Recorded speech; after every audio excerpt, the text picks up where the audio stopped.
नमस्कार दोस्तों। मैं हूं नवीन शर्मा, आपका अपना केमिस्ट्री टीचर। और आज से हम लोग क्लास 12th बोर्ड के लिए ऑर्गेनिक केमिस्ट्री की सीरीज स्टार्ट करने जा रहे हैं। बच्चों, जैसे आप जानते हो, आपके सिलेबस का more than 60% portion are from the organic chemistry. और हम लोग ये भी जानते हैं कि ऑर्गेनिक केमिस्ट्री को जो पढ़ने का तरीका है वो रेस्ट ऑफ द केमिस्ट्री से थोड़ा सा अलग है। ऑर्गेनिक केमिस्ट्री हमेशा सीक्वेंस में पढ़ी जाती है। अगर आप कहीं भी ये सीक्वेंस डिस्टर्ब करते हैं तो समझ लेना कि आपको ऑर्गेनिक केमिस्ट्री रटनी ही पड़ेगी, इसका कोई और दूसरा सॉल्यूशन नहीं है। और आप ऑर्गेनिक केमिस्ट्री को एक दिन के लिए रट सकते हैं। अगर उस पर बेस्ड कोई क्वेश्चन अगले दिन आपसे पूछा जाएगा तो डेफिनेटली आप लोग उसको आंसर नहीं कर पाएंगे। तो आपको ऑर्गेनिक केमिस्ट्री हमेशा सीक्वेंस में पढ़नी चाहिए। इसीलिए मैं आज से ऑर्गेनिक केमिस्ट्री की सीरीज स्टार्ट कर रहा हूं और इसमें हम लोग डेली एक वीडियो अपलोड करेंगे जिसमें आपको ऑर्गेनिक केमिस्ट्री को सीक्वेंस में बड़े ही तरीके से पढ़ाया जाएगा। आज मैं जो चैप्टर स्टार्ट करूंगा that is halo alkane and hello Areen. Class 12th organic chemistry का फर्स्ट चैप्टर है। हालांकि हम ये जानते हैं कि इसका जो बेसिक है वो सब क्लास 11th में जीओसी और रिएक्शन मैकेनिज्म में पढ़ाया जाता है। लेकिन मैंने अपने यहाँ नोट्स को इस तरह से डिजाइन किया है कि आपको क्लास 11th के जो भी इंपॉर्टेंट टॉपिक है वो सब हम लोग यहाँ हर चैप्टर की स्टार्टिंग में डिस्कस करेंगे। जैसे हेलो एल्केन हेलो अरीन का जो भी बेसिक जीओसी है या बेसिक जो भी आपको इंपॉर्टेंट टर्म्स जो आपको जानने चाहिए थे वो सब हम लोग इस चैप्टर की स्टार्टिंग में डिस्कस करेंगे। लाइकवाइज एल्कोहल फिनॉल ईथर का जो भी बेसिक होगा वो सब हम लोग उस चैप्टर की स्टार्टिंग में पढ़ेंगे। तो देखिए, क्लास 12th के लिए अब इतना समय नहीं है कि आप लोग जीओसी अलग से पढ़ें, रिएक्शन मैकेनिज्म अलग से पढ़ें, फिर आप ऑर्गेनिक केमिस्ट्री पढ़ना स्टार्ट करें। तो ऐसे काम नहीं चलेगा। आपको क्लास 12th ऑर्गेनिक केमिस्ट्री के साथ ही इसके जीओसी और उससे रिलेटेड एस्पेक्ट्स को समझना होगा। ठीक है। तो अच्छा, यहां मेरे जो नोट्स हैं वो स्ट्रिक्टली एनसीईआरटी पर बेस्ड हैं और प्रीवियस ईयर क्वेश्चंस और करंट ईयर क्वेश्चंस मतलब इस साल जिन क्वेश्चंस के आने की प्रोबेबिलिटी सबसे ज्यादा है उनको डिस्कस करते हुए हम लोग अपने नोट्स को डिस्कस करेंगे। कंडीशन है कि आपको ये नोट्स में अच्छी से कॉपी में रजिस्टर में नोट करने होंगे, तभी आप लोग इस ऑर्गेनिक केमिस्ट्री सीरीज का बेनिफिट ले सकते हैं। और एक चीज समझिए, आप लोग हो हल्ला मचाने से, वीडियो क्लासेस में बहुत ज़्यादा शोरगोल करने से ऑर्गेनिक केमिस्ट्री समझ में नहीं आती है। ऑर्गेनिक केमिस्ट्री के लिए चाहिए डिसिप्लिन, रेगुलरिटी, सिंसियरिटी। ध्यान रखिए, ये क्लास और शोरगोल वाली क्लासेस से एकदम डिफरेंट है। आपको अपने पेन, कॉपी, पेंसिल लेकर बैठना पड़ेगा और डेली पढ़ना पड़ेगा।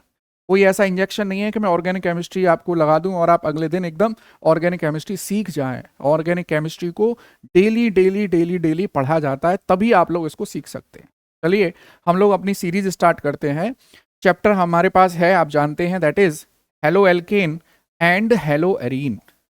बहुत इंपॉर्टेंट है। देखिए, मेरे पास आज ऑर्गेनिक केमिस्ट्री का फर्स्ट चैप्टर है, that is halo alkane and hello arene. अगर आपको ये क्लास थोड़ा सा फास्ट फॉरवर्ड करनी है तो आप 1.25x और 1.5x पर भी कर सकते हैं। Halo alkane and hello Areen. Actually में इस चैप्टर में ये दो टॉपिक हैं, हम लोग इनको अलग अलग पढ़ेंगे। पहले पूरा हेलो एल्केन डिस्कस करेंगे, उसके बाद फिर हेलो अरीन डिस्कस करेंगे। एनसीईआरटी में देखिए, एनसीईआरटी के सीक्वेंस को मैं थोड़ा सा आगे पीछे करूंगा। हमारे जो नोट्स हैं वो एकदम सीक्वेंस में मिलेंगे आपको, और इन पर बेस्ड जो भी क्वेश्चन है हम लोग साथ के साथ करते जाएंगे। तो देखिए, halo alkane and hello Areen हम लोग ऑर्गेनिक केमिस्ट्री को 4 हेडिंग्स में पढ़ते हैं। वो 4 हेडिंग्स में देखो, सबसे पहली हेडिंग आती है, दिस इज जनरल इंट्रोडक्शन। मतलब इस चैप्टर से रिलेटेड जो भी बेसिक टर्म, जो भी बेसिक नॉलेज आपको होनी चाहिए वो सब हम लोग इसमें डिस्कस करते हैं, जनरल इंट्रोडक्शन। ठीक है। सेकंड हेडिंग जो मैं यहां डिस्कस करता हूं that is general methods of preparation. General methods of preparation. देखिए, जैसे कि नाम से ही पता चल रहा है कि इस हेडिंग में हेलो एल्केन हेलो अरीन की जीएमपी को डिस्कस किया जाएगा, इनके मेथड्स ऑफ प्रिपरेशन को डिस्कस किया जाएगा। अब आप ये जानते हैं कि ऑर्गेनिक केमिस्ट्री में रिएक्शंस ही रिएक्शंस हैं, उन रिएक्शंस को हमने कैटेगराइज कर दिया है कि जो रिएक्शंस के थ्रू हेलो एल्केन बन सकते हैं वो यहाँ पढ़ेंगे, और दूसरी आती है केमिकल प्रॉपर्टीज, जहां पर हेलो एल्केन रिएक्ट करके कुछ और कंपाउंड्स बनाएगा, वो फोर्थ हेडिंग में डिस्कस करते हैं। थर्ड हेडिंग हमारे पास आती है फिजिकल प्रॉपर्टीज। जैसे कि नाम से ही पता चल रहा है, जब आप हेलो एल्केन बना लेंगे तो उनकी फिजिकल प्रॉपर्टी को हम लोग इस हेडिंग में डिस्कस करते हैं। जैसे उनकी फिजिकल स्टेट क्या है, सॉल्युबिलिटी क्या है, डायपोल मूवमेंट क्या है, बॉइलिंग पॉइंट क्या है, वो सारी चीजें हम लोग यहाँ डिस्कस करते हैं। फोर्थ हेडिंग आती है, this is the most important heading, chemical properties. Chemical properties of halo alkane. इस तरह से हम लोग अपनी ऑर्गेनिक केमिस्ट्री के चैप्टर्स को इन 4 हेडिंग में कैटेगराइज करके पढ़ते हैं, ताकि हर जो चीज है वो सॉर्टिंग अच्छे से हो सके, क्लासिफिकेशन अच्छे से हो सके टॉपिक्स का। तो अब चलिए मैं आपके सामने सबसे पहले डिस्कस करूंगा जनरल इंट्रोडक्शन। यहाँ पर हम लोग कुछ बेसिक सी चीजें, इसकी डेफिनेशन क्या है, इसका नॉमेनक्लेचर, IUPAC नॉमेनक्लेचर, आइसोमेरिज्म, ये सारी चीजें हम लोग डिस्कस करेंगे। चलिए मैं आता हूं यहाँ, सबसे फर्स्ट हेडिंग जो हमने लिखी है जनरल इंट्रोडक्शन। और इस जनरल इंट्रोडक्शन में सबसे पहले हम लोग डेफिनेशन पर आते हैं। सबसे पहले डेफिनेशन, जैसा कि नाम से पता चल रहा है कि ये जो हेलो एल्केन है ये 2 टर्म से मिलकर बना हुआ है। This haloalkane consist of 2 term. देखिए, halo plus alkane, halo plus alkane. अच्छा, यहां पर अभी एक चीज समझिए आप, इस हेलो का मतलब होता है हेलोजन, इट मींस हेलोजन, ठीक है। अच्छा, इस एल्केन का मतलब यहां पर केवल उस एल्केन से नहीं है, मतलब इट रिप्रेजेंट्स द हाइड्रोकार्बन।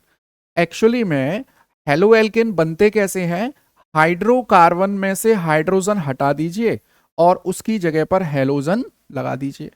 अब देखिए बहुत ध्यान से, अब आपके पास हाइड्रोकार्बन कौन कौन से आते हैं, देखिए आपके पास हाइड्रोकार्बन आते हैं एल्केन। देखिए, अगर आपने एल्केन में से एक हाइड्रोजन हटा दिया, अब देखिए हाइड्रोजन तो हटाना पड़ेगा आपको, क्योंकि हाइड्रोकार्बन की वैलेंसी ऑलरेडी सेटिस्फाइड है। तो आपने जैसे ही हाइड्रोजन हटाया तो एल्केन से आपको क्या मिल गया, आपको मिल गया एल्काइल। और जब आप इसमें हेलोजन ऐड कर देंगे, हेलोजन को मैं यहां पे सिंपल एक्स से लिख देता हूं, तो आपको क्या मिल जाएगा, एल्काइल हैलाइड मिल जाएगा।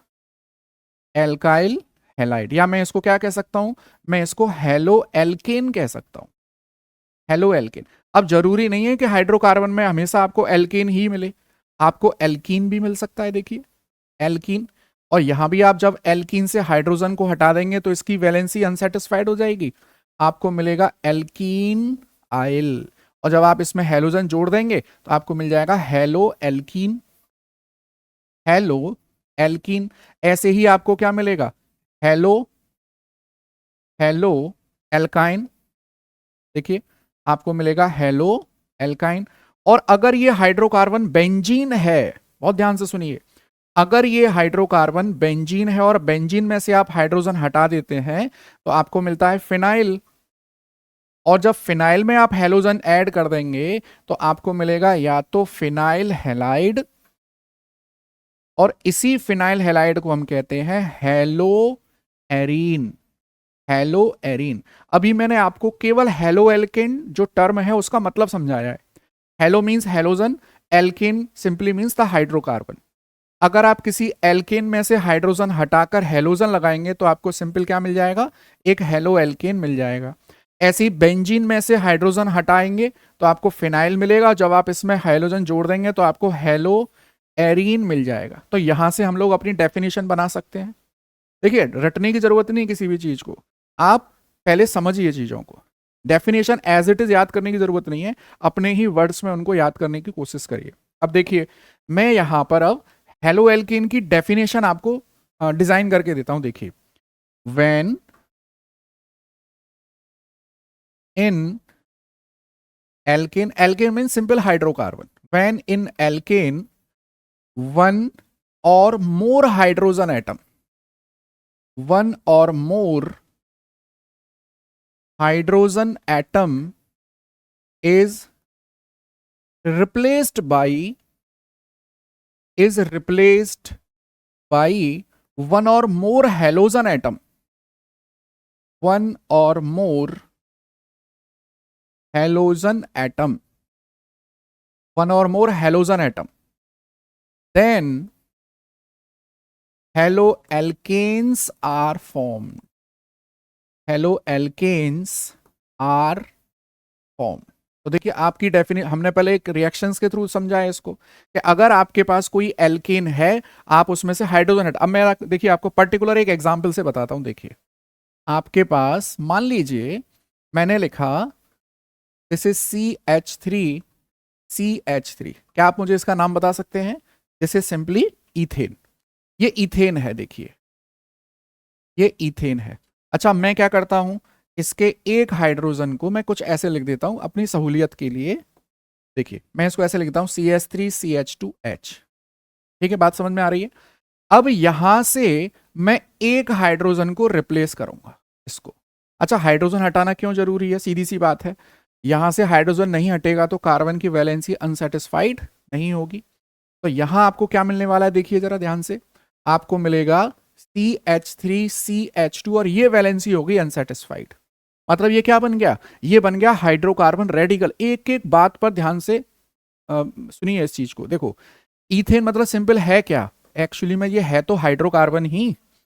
ये एक हाइड्रोकार्बन है, मैं यहां पर लिख देता हूं दिस इज हाइड्रोकार्बन। और जब भी हाइड्रोकार्बन में से आप हाइड्रोजन हटाकर उसकी वैलेंसी अनसेटिस्फाइड करेंगे तो आपको क्या मिलता है? Hydrocarbon radical. Hydrocarbon radical.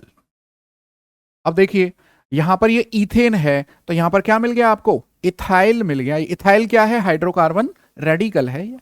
ये इथाइल हाइड्रोकार्बन रेडिकल है। और जैसे ही इसकी वैलेंसी अनसेटिस्फाइड हुई हमने क्या जोड़ दिया इसमें? Halogen atom.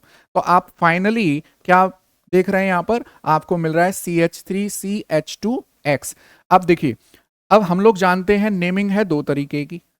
मैं कॉमन नेम लिख सकता हूं, IUPAC नेम लिख सकता हूं। हालांकि अगली हेडिंग्स में हम लोग वही पढ़ने वाले हैं सब IUPAC। अभी के लिए बता दूं इसका कॉमन नेम है इथाइल हैलाइड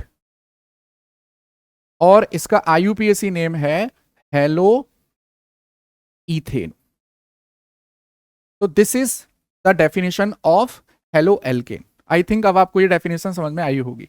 अच्छा ऐसे ही मैं एक एग्जांपल लिखता हूं हेलो एल्केन का, बहुत ध्यान से देखना आप। देखिए मैं लिखता हूं this is benzene. This is benzene. ठीक है। अच्छा बेंजीन में सभी कार्बन की वैलेंसी सेटिस्फाइड है, मतलब इसका फॉर्मूला है C6H6। और अगर मैं इस देखो यहां भी हर कार्बन एटम से एक एक हाइड्रोजन जुड़ा हुआ है, हर कार्बन एटम से, तभी तो इसका फॉर्मूला बनता है C6H6। ठीक है। अब यहां से मुझे एक हाइड्रोजन हटाना है तभी तो वैलेंसी अनसेटिस्फाइड होगी। मैं यहां से एक हाइड्रोजन हटा देता हूं। देखिए तो मेरे को क्या मिलने वाला है? यहां देखिए मेरे को मिलेगा C6H5। ये वैलेंसी अनसेटिस्फाइड हुई है। यहां देखिए यहां हाइड्रोजन जुड़ा हुआ है, यहां भी यहां भी यहां भी। लिख देता हूं हाइड्रोजन हाइड्रोजन हाइड्रोजन हाइड्रोजन और यहां हाइड्रोजन हटा दिया मैंने। तो ये मुझे क्या मिला? देखना बेंजीन हाइड्रोकार्बन है, बहुत ध्यान से। और अगर मैं यहां से हाइड्रोजन हटा दूं तो ये हाइड्रोकार्बन रेडिकल हो गया। अब इस हाइड्रोकार्बन रेडिकल का नाम बेंजाइल नहीं होता, यही गलती करते हैं बच्चे। बेंजीन से हाइड्रोजन निकालोगे तो आपको क्या मिलेगा? आपको फिनाइल मिलेगा। फिनाइल मिलेगा आपको भैया। और जब आप इसमें हेलोजन ऐड कर देंगे, बहुत ध्यान से देखिए, आपको जब फिनाइल में हेलोजन ऐड करनी है, सॉरी यहां पर क्या आएगा? ये दिस इज H। ये H है, X नहीं है। H this is hydrogen, this is hydrogen. और यहां हाइड्रोजन को हटा के आपने क्या लगा दिया है? आपने हेलोजन लगा दिया है। तो अब आपको ये जो कंपाउंड मिला है दिस इज फिनाइल हैलाइड, ये इसका कॉमन नेम है। और अगर आप इसका IUPAC नेम लिखेंगे तो ये बनेगा हेलो एरीन। Hello arene. तो अब आप समझ सकते हैं हेलो एरीन की डेफिनेशन क्या बनेगी। देखना when in benzene one or more hydrogen atom is replaced by halogen atom then haloarenes are formed। तो हेलो एल्केन क्लियर है, हेलो एरीन क्लियर है। एक चीज और क्लियर करनी है आपको कि बेंजीन में से जब आप हाइड्रोजन हटाते हैं तो आपको फिनाइल मिलता है, बेंजाइल नहीं मिलता है। होता क्या है कि एल्केन से एल्काइल मिला है, तो बेंजीन से क्या मिलना चाहिए, बेंजाइल नहीं, बेंजीन से क्या बनेगा, फिनाइल मिलेगा। तो ये डेफिनेशन क्लियर की है हमने। अब देखिए, मैं केवल अभी तक आपको हेलो एल्केन हेलो अरीन की डेफिनेशन बता रहा था। अब हम लोग ये चैप्टर पढ़ रहे हैं, तो इस ये जो हेलो एल्केन हेलो अरीन है, काम कहाँ आते हैं हमारे, तो ये एनसीईआरटी के फर्स्ट पेज पर ही देखो, मैं आपको दिखाऊं। एनसीईआरटी का ये जो फर्स्ट पेज है, देखिए,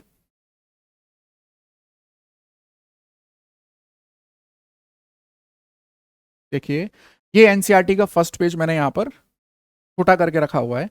अब आप यहां देखेंगे तो इस पेज पर, एनसीईआरटी के इस पेज पर आपको कुछ इनके यूजेस मिलेंगे कि हेलो एल्केन को कहां कहां यूज किया जाता है। तो देखिए, उस पॉइंट को मैं कैसे लिखूंगा यहां, मैं इसको दोबारा से शॉर्ट कर देता हूं यहां, देखिए,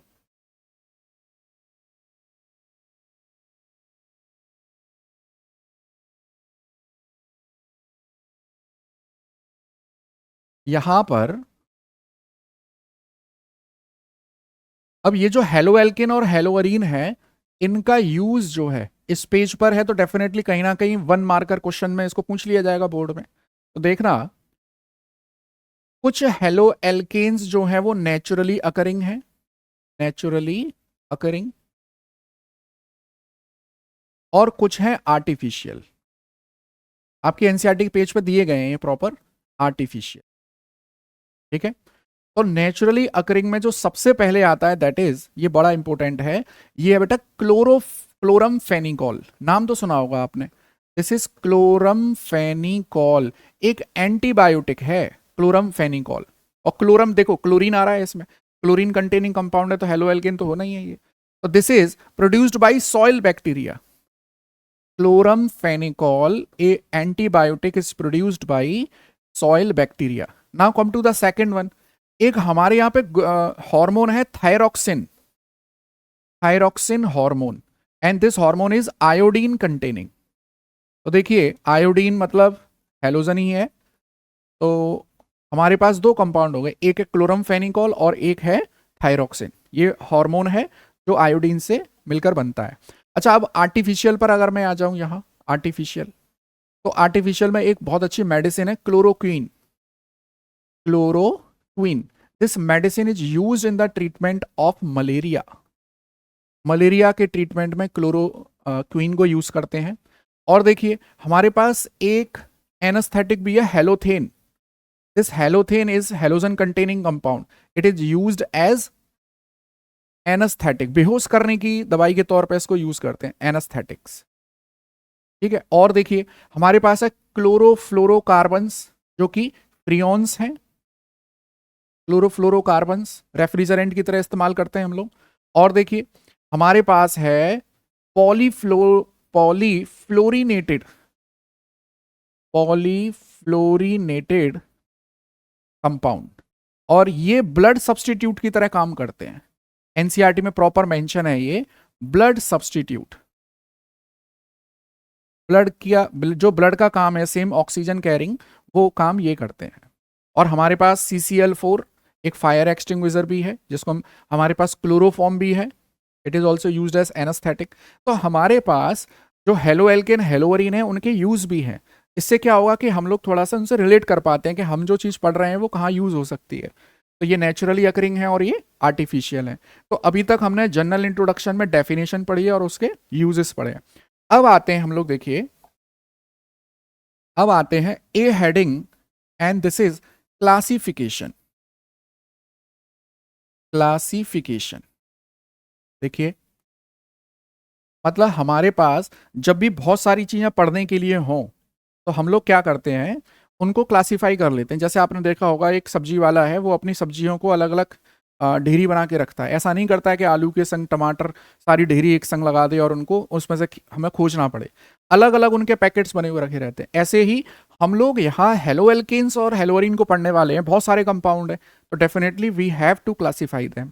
तो जो क्लासिफिकेशन है वो दो कैटेगरी में पढ़ेंगे हम लोग।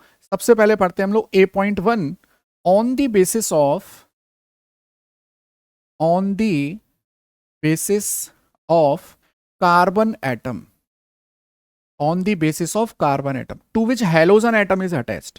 मतलब हेलोजन कंटेनिंग कंपाउंड में हेलोजन जिस कार्बन से जुड़ा है उसकी बेसिस पर हम लोग यहाँ क्लासिफाई करेंगे। ठीक है, तो on the basis of carbon atom में हम लोग देखिए सबसे पहले देखते हैं यहाँ, देखिए ये है मेरे पास कार्बन एटम, ये कार्बन एटम है और इस कार्बन एटम से हेलोजन एटम जुड़ा हुआ है डायरेक्टली। बहुत ध्यान से देखते जाइए आप लोग, ये हेलोजन एटम है क्या एक्चुअली में, दिस इज फंक्शनल ग्रुप। जब भी किसी हाइड्रोकार्बन में हाइड्रोजन हटाकर कोई भी थर्ड एटम लगाया जाए, मतलब कार्बन और हाइड्रोजन तो प्रेजेंट होते हैं हाइड्रोकार्बन में, अगर उनको हटाकर आप हेलोजन एटम लगा रहे हैं, थर्ड एटम लगा रहे हैं, तो डेफिनेटली उसको क्या बोला जाएगा, उसको फंक्शनल ग्रुप बोला जाएगा। और फंक्शनल ग्रुप डायरेक्टली जिस कार्बन एटम से जुड़ा रहता है उसको कहते हैं अल्फा कार्बन। क्या कहते हैं इसको, दिस इज अल्फा कार्बन। और इस अल्फा कार्बन से डायरेक्टली कितने कार्बन एटम जुड़े हुए हैं, देखिए जितने कार्बन एटम डायरेक्टली जुड़े रहते हैं, जैसे मैं मान के चलता हूं this is R1, this is R2 and this is R3। तीन कार्बन एटम या तीन एल्काइल ग्रुप डायरेक्टली जुड़े हुए हैं, तो हम लोग इसको कहेंगे this is 3 degree halo alkane, this is 3 degree halo alkane. या मैं क्या कह सकता हूं, इसको कहूंगा tertiary alkyl halide, tertiary alkyl halide, मैं इसको ऐसे कहूंगा। अब समझ में आया आपको। दूसरा पॉइंट देखिए आप, मैंने लिखा ये कार्बन एटम जिससे हेलोजन एटम डायरेक्टली जुड़ा हुआ है, this is alpha carbon atom, और इससे डायरेक्टली दो एल्काइल ग्रुप जुड़े हुए हैं और एक जुड़ा हुआ है हाइड्रोजन, एक हाइड्रोजन जुड़ा हुआ है। देखिए तो अब हम इसको क्या कहेंगे, देखिए इसको कहेंगे 2 degree halo alkane, 2 degree halo alkane, या इसको कहेंगे हम लोग secondary alkyl halide, secondary alkyl halide. ऐसे ही थर्ड पॉइंट देखिए, अगर मेरे पास ये है alpha carbon atom, functional group directly जुड़ा हुआ है, इससे केवल एक एल्काइल ग्रुप जुड़ा हुआ है और बाकी के सब क्या जुड़े हुए हैं, हाइड्रोजन, तो हम इसे क्या कहेंगे, हम इसे कहेंगे 1 degree halo alkane, 1 degree halo alkane, या इसको कहेंगे हम लोग प्राइमरी एल्काइल हैलाइड। ये सब हम लोग 11th क्लास में पढ़ते हैं जीओसी में, प्राइमरी एल्काइल हैलाइड। अब आप ये समझ लीजिए, अगर आपने जनरल इंट्रोडक्शन ये पढ़ लिया तो आपको क्लास 11th का जीओसी पढ़ने की जरूरत नहीं पड़ेगी related to halo alkane halo arene. Halo alkane halo arene का जो भी बेसिक चीजें हैं वो सब मैं इस जनरल इंट्रोडक्शन फर्स्ट हेडिंग में डिस्कस कर लूंगा। ठीक है, चलिए अब मैं आता हूं फोर्थ पॉइंट पर। नेक्स्ट देखें, हम लोग क्लासिफिकेशन पढ़ रहे हैं और मेरे पास 3 डिग्री 2 डिग्री 1 डिग्री ये आ चुका है। अब देखिए बहुत ध्यान से देखना है हमको, ये कार्बन एटम इससे डायरेक्टली जुड़ा हुआ है हेलोजन एटम, तो ये कार्बन एटम क्या है, alpha.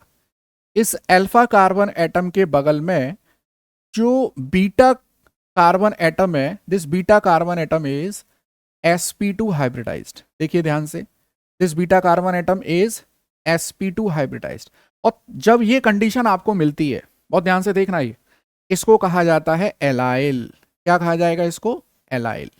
This is the example of allyl halide. अब आप समझिए जरा, बहुत ध्यान से देखिए, ये जो हेलोजन एटम जिस कार्बन एटम से जुड़ा हुआ है ये अल्फा है, और इस अल्फा कार्बन एटम का जो हाइब्रिडाइजेशन है वो तो sp3 है, लेकिन इसके जस्ट बगल वाला जो कार्बन एटम है दिस बीटा कार्बन, ये sp2 है। तो this condition is for allyl halide. ये एलाइल ग्रुप होता है हाइड्रोकार्बन का। अच्छा अब देखिए, इस अल्फा से डायरेक्टली कितने कार्बन एटम जुड़े हुए हैं, एक, तो ये क्या बनेगा, this is 1 degree allyl halide. और यहीं अगर मैं इसको देखिए ऐसे कर दूं, बहुत important, this is the most important part we are going to discuss. ये बहुत इंपॉर्टेंट पार्ट है। अब मैं जो आपको बताने जा रहा हूं ये क्वेश्चन है एनसीईआरटी का। देखिए मैंने क्या किया, इस तरह से ये लिख दिया और यहां लगा दिया हेलोजन। अब देखिए जरा, ये वाला कार्बन एटम, ये कार्बन एटम, और इधर ये कार्बन एटम। अब हेलोजन जिस कार्बन एटम से जुड़ा हुआ, ये क्या हो गया मेरे लिए, अल्फा, ये क्या हो गया, बीटा। अच्छा बीटा कार्बन एटम का हाइब्रिडाइजेशन क्या है, sp2। इधर अल्फा कार्बन एटम का हाइब्रिडाइजेशन क्या है, sp3। तो this is also the case of allyl halide. लेकिन इस अल्फा कार्बन एटम से डायरेक्टली कितने कार्बन एटम जुड़ रहे हैं, देखिए इस अल्फा कार्बन से एक ये जुड़ रहा है बीटा 1 और एक ये वाला बीटा 2 जुड़ रहा है। तो इसका मतलब ये क्या बन गया, ये बन गया 2 डिग्री एलाइल हैलाइड। बहुत इंपॉर्टेंट पॉइंट है, 2 डिग्री एलाइल हैलाइड। ठीक है, अब देखिए नेक्स्ट 5th पर आए हम लोग। अगर मैं कुछ इस तरह से हैलोजन एटम को जोड़ दूं, एनसीईआरटी में स्कैटर्ड फॉर्म में है ये चीजें जो मैं आपको सिस्टमेटिक तरीके से दे रहा हूं। This is alpha carbon atom, this is beta carbon atom. ठीक है, अल्फा कार्बन एटम से डायरेक्टली हैलोजन एटम जुड़ा हुआ है। इस वाले कार्बन एटम का मुझे हाइब्रिडाइजेशन बता सकते हैं क्या आप? क्या आप मुझे यहाँ अल्फा कार्बन एटम का हाइब्रिडाइजेशन बता सकते हैं? हाइब्रिडाइजेशन पता करना बड़ा आसान है। जैसे इस वाले कार्बन एटम से आप सिग्मा बॉन्ड की काउंटिंग करिए। देखो एक सिग्मा बॉन्ड ये रहा, 1 सिग्मा, ये तो पाई बॉन्ड है दूसरा वाला, एक सिग्मा ये रहा और एक सिग्मा ये रहा। तो टोटल कितने सिग्मा बॉन्ड बन रहे हैं, देखिए 3 सिग्मा बॉन्ड। तो हाइब्रिडाइजेशन क्या आएगा, sp2। अब बहुत ध्यान से सुनिए, अगर halogen atom directly sp2 hybridised carbon atom से जुड़ा हुआ है तो हम लोग इसको कहते हैं विनाइल। क्या कहेंगे इसको? Vinyl halide. हेलोजन एटम जुड़ा हुआ है। अच्छा, क्या आप मुझे बता सकते हैं इस sp2 कार्बन से डायरेक्टली कितने कार्बन एटम जुड़े हुए हैं? एक। तो मैं इसको बोलूंगा 1 डिग्री विनाइल हैलाइड। इसी का एक और इंपॉर्टेंट पार्ट मैं यहां पे देता हूं 5.1। जैसे यहां 4.1 दिया है, ऐसे यहां पे देता हूं 5.1। देखिए मैं क्या करूं, इसको कुछ ऐसे दे देता हूं और यहां लगा दिया मैंने डबल बॉन्ड और यहीं लगा दिया मैंने हेलोजन। अब बहुत ध्यान से देखिए, this is alpha carbon atom, this is beta 1 and this is beta 2। अब इस अल्फा कार्बन एटम जिससे जुड़ा हुआ है हेलोजन एटम, इसका हाइब्रिडाइजेशन क्या आ रहा है, sp2। तो है तो ये vinyl halide, this is vinyl halide. लेकिन आप देख सकते हैं अल्फा कार्बन से डायरेक्टली कितने कार्बन एटम जुड़ रहे हैं, 2। तो ये क्या बन जाएगा, 2 डिग्री विनाइल हैलाइड। तो इस तरह से मैंने ये 5 क्लासिफिकेशन करें अभी, और आगे देखते हैं। नेक्स्ट 6th पर आते हैं हम लोग। देखिए 6th पर मेरे पास है, बहुत ध्यान से देखना, ये एक बेंजीन रिंग है और इस बेंजीन रिंग में मैंने एक हाइड्रोजन हटा के यहां पे लगा दिया हेलोजन। ये हेलोजन एटम लगा दिया। इसको मैं थोड़ा सा नीचे कर देता हूं, आई थिंक बॉर्डर पर आ रहा है, ये थोड़ा सा नीचे कर देता हूं। अब देखिए, देखें ये वाला जो कार्बन एटम है ये क्या बन गया, अल्फा कार्बन एटम। इसका हाइब्रिडाइजेशन क्या आ रहा है बताइए, sp2। अच्छा, इस अल्फा कार्बन के जस्ट बगल में ये क्या है, बीटा। इसका भी हाइब्रिडाइजेशन क्या आ रहा है, sp2 sp2 sp2 sp2 sp2।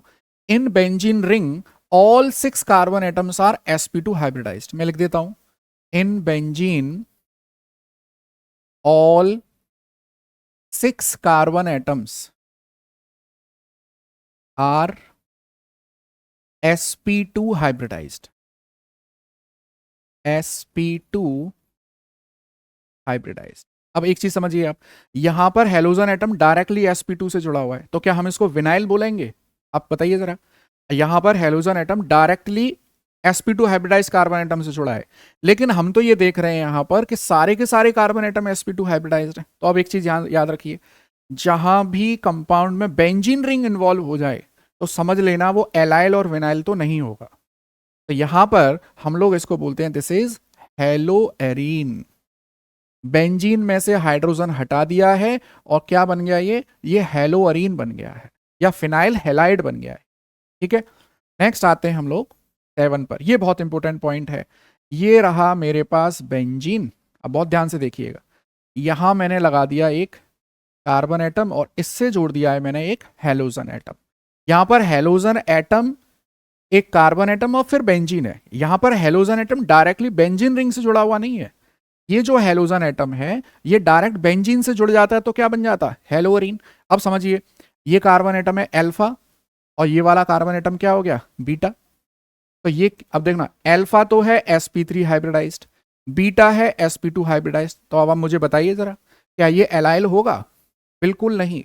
जहां भी बेंजीन इन्वॉल्व हो जाएगी वहां पर एलाइल और विनाइल तो नहीं आएगा। बहुत ध्यान से सुनिए, हम लोग इसको कहते हैं बेंजाइल हैलाइड।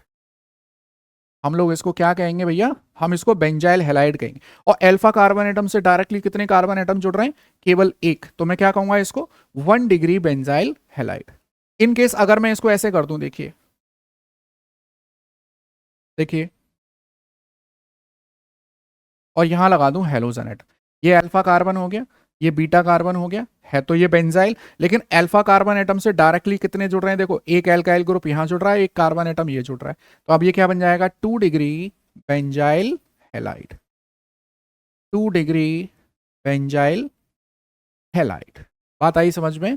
तो यहां पर हम इस तरह से इनको कार्बन एटम की बेसिस पे क्लासिफाई करते हैं। अब एक चीज और समझ लीजिए आप लोग, देखिए ये चीज आपको कहीं नहीं मिलेगी, मैं आपको जो समझाना चाह रहा हूं अब उसको समझिए। सॉरी,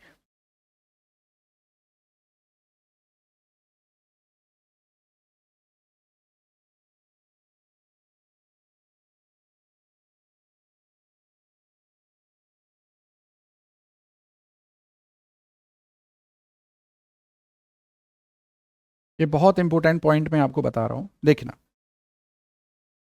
अगर आपके पास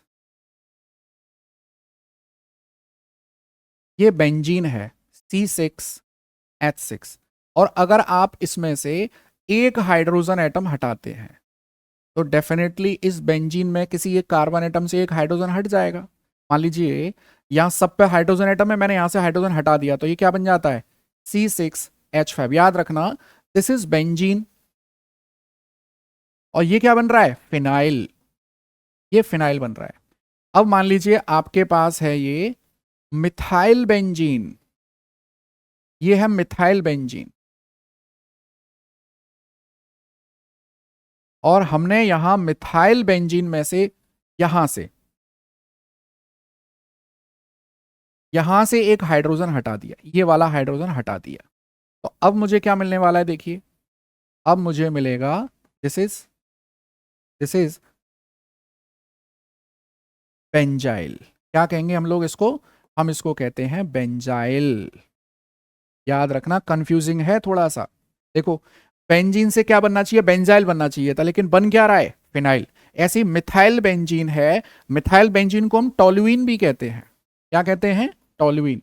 और इसमें से अगर हम हाइड्रोजन हटाएंगे तो हमें क्या मिलने वाला है, हमें बेंजाइल मिलने वाला है। और एक चीज देखिए इंपॉर्टेंट, और एक चीज देखिए, अगर मेरे पास अगर मेरे पास फिनॉल है और अब मैं इसमें से एक हाइड्रोजन हटाता हूं, ये हाइड्रोजन हटाता हूं, तो फिनॉल में से हाइड्रोजन हटाने पर फिनाइल नहीं मिलेगा, आपको मिलेगा फिनॉक्साइड। ये बड़ा कंफ्यूजिंग रहता है, देखिए दोबारा से, बेंजीन से फिनाइल मिलता है, मिथाइल बेंजीन से बेंजाइल मिलता है, फिनॉल से फिनॉक्साइड बनता है। ठीक है, ये 3 पॉइंट बड़े इंपॉर्टेंट है, याद रखिएगा आप लोग। चलिए, तो मैंने क्लासिफिकेशन जो पढ़ा है यहां पर अभी बताया आपको, वो था A.1 on the basis of carbon atom. अब हम लोग आते हैं A.2 on the basis of on the basis of number of halogen atom, on the basis of number of halogen atoms, मतलब किसी कंपाउंड में कितने हेलोजन एटम प्रेजेंट हैं। बहुत इंपॉर्टेंट है ये। अब देखिए यहां पर मैं कुछ इस तरह से एक एग्जांपल देता हूं आपको, CH3 CH2 और ये CH2 और ये रहा Cl। अब इस कंपाउंड में आपके पास केवल एक हेलोजन एटम प्रेजेंट है, तो मैं इसको क्या बोलूंगा, मैं इसको बोलूंगा दिस इज मोनोहेलाइड।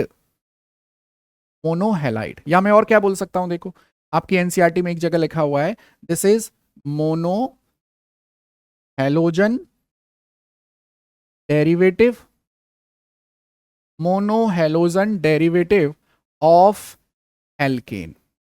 कोई दिक्कत बताइए आपको, monohalogen derivative of alkene. Mono एक हेलोजन एटम आ रहा है तो मोनोहेलाइड हो गया। ऐसे ही मैं दूसरा लिखता हूं, देखिए मेरे पास है CH3 CH and this is also Cl। अब यहां पर 2 हेलोजन एटम प्रेजेंट है, 2 हेलोजन एटम्स आर प्रेजेंट, तो है तो ये डाई हेलाइड, है तो ये डाई हैलाइड। लेकिन दोनों हैलोजन एटम एक अगल बगल कार्बन पर, देखो अगर ये कार्बन एटम 1 है तो ये कार्बन एटम क्या है 2, तो एडजेसेंट कार्बन एटम्स में प्रेजेंट है, तो ऐसे डाई हैलाइड को हम लोग कहते हैं विसिनल डाई हैलाइड। इसको शॉर्ट में ऐसे भी लिख देते हैं विस, और यहां लिख देंगे di halide, vicinal di halide. Adjacent, vicinal का मतलब क्या होता है, एडजेसेंट मतलब अगल बगल वाले कार्बन एटम पर हेलोजन एटम प्रेजेंट है। ऐसे ही मैं अगला आपको बताऊं, यहां थर्ड देखिए, अगर ये दोनों हेलोजन एटम एक ही कार्बन एटम पर प्रेजेंट हो जाए, एक ही कार्बन एटम पर, जैसे ये हो गया, तो है तो ये डाई हैलाइड, है तो ये डाई हैलाइड, लेकिन एक ही कार्बन एटम पर आ रहे हैं तो मैं क्या बोलूंगा इसको, इसको बोलूंगा जेमिनल। और इसको हम लोग ऐसे भी लिख सकते हैं जैसे जैम और ये डाई हैलाइड, जैम और डाई हैलाइड। और जेमिनल का मतलब क्या होता है यहां पर, ये मतलब होता है सेम, एक ही कार्बन एटम पर हेलोजन एटम प्रेजेंट है, दोनों हेलोजन एटम। तो देखिए अगर एक हेलोजन एटम है तो मोनोहेलाइड, दो है तो डाईहेलाइड, लाइकवाइज अगर तीन हो गए तो, अब बता सकते हैं तीन हो गए तो क्या आएगा, ट्राईहेलाइड, सीधी सी बात है। अगर अगर तीन है तो क्या बोलेंगे हम लोग इसको, ट्राईहेलाइड। अच्छा, जेमिनल और विसिनल ये केवल डाईहेलाइड के केस में काम आते हैं। ट्राईहेलाइड जैसे मैं एक एग्जांपल देता हूं आपको, CHCl3, तो एक ही कार्बन एटम, अच्छा इसका कॉमन नेम है क्लोरोफॉर्म, हम लोग पढ़ेंगे धीरे धीरे, सारे कंपाउंड आ जाएंगे आपके पास, क्लोरोफॉर्म। ऐसे ही CHI3, इसको क्या बोलते हैं हम लोग, आयोडोफॉर्म बोलते हैं, आयोडोफॉर्म इसको बोलते हैं हम लोग, ठीक है। ऐसे ही अगर कई सारे हेलोजन एटम प्रेजेंट है तो हम लोग उसको क्या बोल देंगे, दिस इज पॉलीहेलाइड। मोर देन 2 और 3 हेलोजन एटम अगर कहीं प्रेजेंट है तो वो क्या बनेगा एक्चुअली में, पॉलीहेलाइड बनेगा, पॉलीहेलोजन डेरिवेटिव बनेगा। अब जैसे फॉर एग्जांपल देखिए आप, मैंने लिखा CCl4 पॉलीहेलाइड है, मैं इसको लिख दूं CF2Cl2, क्लोरोफ्लोरोकार्बन बोलते हैं इसको, पॉलीहेलाइड है।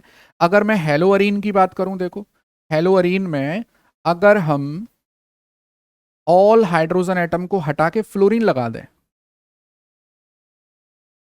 तो इसको बोला जाता है पर फ्लोरोबेंजीन। एनसीईआरटी में है, ये क्वेश्चन है, ये पर फ्लोरोबेंजीन कॉमन नेम है ये इसका, तो ये भी क्या है, पॉलीहेलाइड है, ठीक। तो इस तरह से नंबर ऑफ हेलोजन एटम की बेसिस पर हम लोग हेलोजन को दो कैटेगरी में बांट सकते हैं, A.1 on the basis of carbon atom, A.2 on the basis of number of halogen atom, और नंबर ऑफ हेलोजन एटम में मोनोहेलाइड, डाईहेलाइड, ट्राईहेलाइड और पॉलीहेलाइड। इस तरह से हमने ए हेडिंग पूरी करी है। अभी ये, अभी क्या आएगा आपके पास, अब आएगी आपके पास B heading, that is about the nomenclature, बहुत इंपॉर्टेंट हेडिंग है ये, दैट इज अबाउट नॉमेनक्लेचर। और इस चैप्टर से नॉमेनक्लेचर बनता है आपके यहाँ, दिस इज नॉमेनक्लेचर, ठीक है। नॉमेनक्लेचर में एक्चुअली हम लोग एक टेबल बनाएंगे प्रॉपर, और एनसीईआरटी में जितने भी कंपाउंड दे रखे हैं, जो इंपॉर्टेंट कंपाउंड्स हैं और इन जिनकी नॉमेनक्लेचर प्रीवियस ईयर में पूछी जा चुकी है, वो सब हम लोग यहाँ डिस्कस करेंगे। मतलब कुल मिलाकर आपको ऐसे नोट्स मैं दूंगा आपको कि एक भी क्वेश्चन, बोर्ड का एक भी क्वेश्चन मेरे नोट से बाहर नहीं आएगा, ये मेरी गारंटी है आपको। चलिए, तो मैं यहाँ नॉमेनक्लेचर में देखिए, यहाँ लिखूंगा कंपाउंड, ये कंपाउंड। अच्छा, चाहता तो मैं यहाँ पे स्लाइड्स बना के, PPT स्लाइड्स बना के पढ़ा सकता था, लेकिन उसमें वो फीलिंग आपको नहीं आएगी, क्योंकि मैं तो स्लाइड्स बना के बहुत जल्दी जल्दी आपको कवर कर दूंगा, वो मेरा टारगेट नहीं है। मेरा टारगेट है कि हर बच्चा ऑर्गेनिक केमिस्ट्री सीखे और समझे अच्छे से। तो देखिए, ये मेरे पास है कंपाउंड, यहां मैं लिखूंगा common name, compound common name. और देखिए ये कोई वन शॉट नहीं है, प्रॉपर वीडियोस आएंगे ऑर्गेनिक केमिस्ट्री के, अच्छे से पढ़िए आप लोग। और यहां मैं लिखूंगा IUPAC ने, IUPAC। अब मैं देखिए एक टेबुलर फॉर्मेट देता हूं आपको,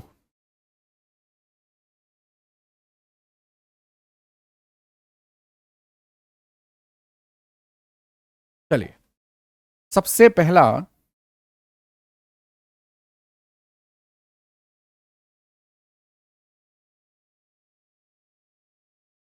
सबसे सिंपलर से स्टार्ट करते हैं। मैंने लिखा CH3Cl, ये लिखा मैंने। अच्छा, कॉमन नेम का एक ही रूल है, कॉमन नेम का एक ही रूल है कि इसका कोई रूल नहीं है, जो मर्जी आया साइंटिस्ट ने उस तरह से इसको डिजाइन कर दिया है, जो मर्जी आया। तो हम लोग देखते हैं यहाँ पर कॉमन नेम का कोई ना कोई ट्रिक तो निकालेंगे। हम लोग ये देखेंगे कि हमने हाइड्रोकार्बन के किस रेडिकल से हाइड्रोकार्बन में क्या चेंज किया है कि हेलोजन हमने ऐड किया है इसमें। देखो पहले ये क्या रहा होगा, डेफिनेटली ये CH4 रहा होगा और हमने एक हाइड्रोजन हटा दिया तो मिथाइल बन गया। तो कॉमन नेम में मैं क्या लिखूंगा यहाँ, मैं यहाँ पर लिखूंगा दिस इज मिथाइल, और क्लोरीन के लिए क्या यूज करूंगा, क्लोराइड, मिथाइल क्लोराइड, इस तरह से मैं लिखूंगा। अच्छा, IUPAC नेम स्टार्ट करने से पहले एक छोटा सा फॉर्मेट है IUPAC का, वो मैं आपको बताता हूं। देखिए हम लोग क्या करते हैं IUPAC नेमिंग में, सबसे पहले एक रूट वर्ड लिखा जाता है, रूट वर्ड। अब ये रूट वर्ड किसके लिए होता है, ये होता है पेरेंट कार्बन चेन के लिए। रूट वर्ड के आगे लिखा जाता है प्रीफिक्स और पीछे लिखा जाता है सफिक्स। ठीक है, प्रीफिक्स यूज किया जाएगा हमेशा सब्स्टिट्यूएंट्स के लिए, हमेशा सब्स्टिट्यूएंट्स के लिए, और सफिक्स यूज किया जाएगा हमेशा फंक्शनल। ये सिंपलर बता रहा हूं मैं आपको, धीरे धीरे एग्जाम्पल आएंगे हम लोग और ऐड ऑन करते जाएंगे इसमें। तो अब एक चीज समझिए, अब यहां आपके पास कितने कार्बन एटम की चेन आ रही है भाई, पेरेंट कार्बन चेन तो लॉन्गेस्ट कार्बन चेन होती है, तो आपके पास जो चेन आ रही है that is only of single carbon atom. तो सिंगल कार्बन एटम के लिए रूट वर्ड क्या बनेगा, मैथ, ये बन गया मैथ। ठीक है, अच्छा एक ही कार्बन एटम है तो इसमें सिंगल बॉन्ड ही आ रहा होगा, तो हम लोग सिंगल बॉन्ड के लिए क्या यूज करते हैं, ANE। तो मुझे E तो हटाना पड़ेगा यहाँ से, E हटाना पड़ेगा क्योंकि हो सकता है हमें कोई फंक्शनल ग्रुप ऐड करना हो। अब देखते हैं, अच्छा मेरे पास यहाँ पर फंक्शनल ग्रुप है क्लोरीन, बट फंक्शनल जो जो क्लोरीन है, जो हेलोजन एटम है, वो फंक्शनल ग्रुप की लिस्ट में नीचे आते हैं, तो they are always considered as substituent. बहुत ध्यान से सुनिए, halogen are considered as substituents, और सब्स्टिट्यूएंट के लिए क्या यूज किया जाता है, प्रीफिक्स यूज किया जाता है। तो क्लोरीन का प्रीफिक्स क्या बनेगा, क्लोरो। देखिए तो इसका नाम हो गया क्लोरो, और यहाँ पे सिंगल बॉन्ड के लिए क्या आ जाएगा, ANE, तो ये बन गया क्लोरोमीथेन। IUPAC नेमिंग आसान रहती है भाई, कॉमन नेम तो आपको याद रखना पड़ेगा और IUPAC नेम आपको बनाना पड़ेगा। अगर आपको उसका फॉर्मेट पता है तो IUPAC नेमिंग बहुत आसान है। चलिए अब मैं क्या करता हूं, देखिए इसको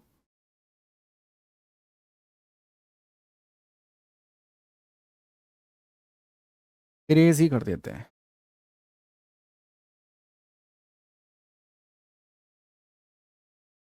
देखिए now come to the second example.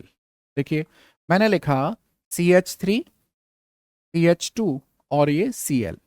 अब ये CH3 CH2 Cl है, Cl की जगह यहाँ पे क्या प्रेजेंट रहा होगा, हाइड्रोजन। तो ये था पहले क्या, इथाइल, ये पहले इथाइल था, आपने हाइड्रोजन हटा के क्या जोड़ दिया, क्लोरीन, तो क्या बन गया, इथाइल क्लोराइड। अब IUPAC नेम पर आ जाइए।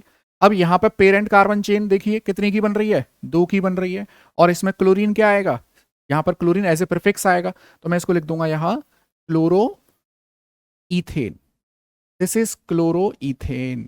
नेक्स्ट थर्ड पर आते हैं हम लोग, अभी तो बहुत सिंपल चल रहे हैं ये। अगला मैंने लिखा देखिए CH3 CH2 CH2 और ये Cl।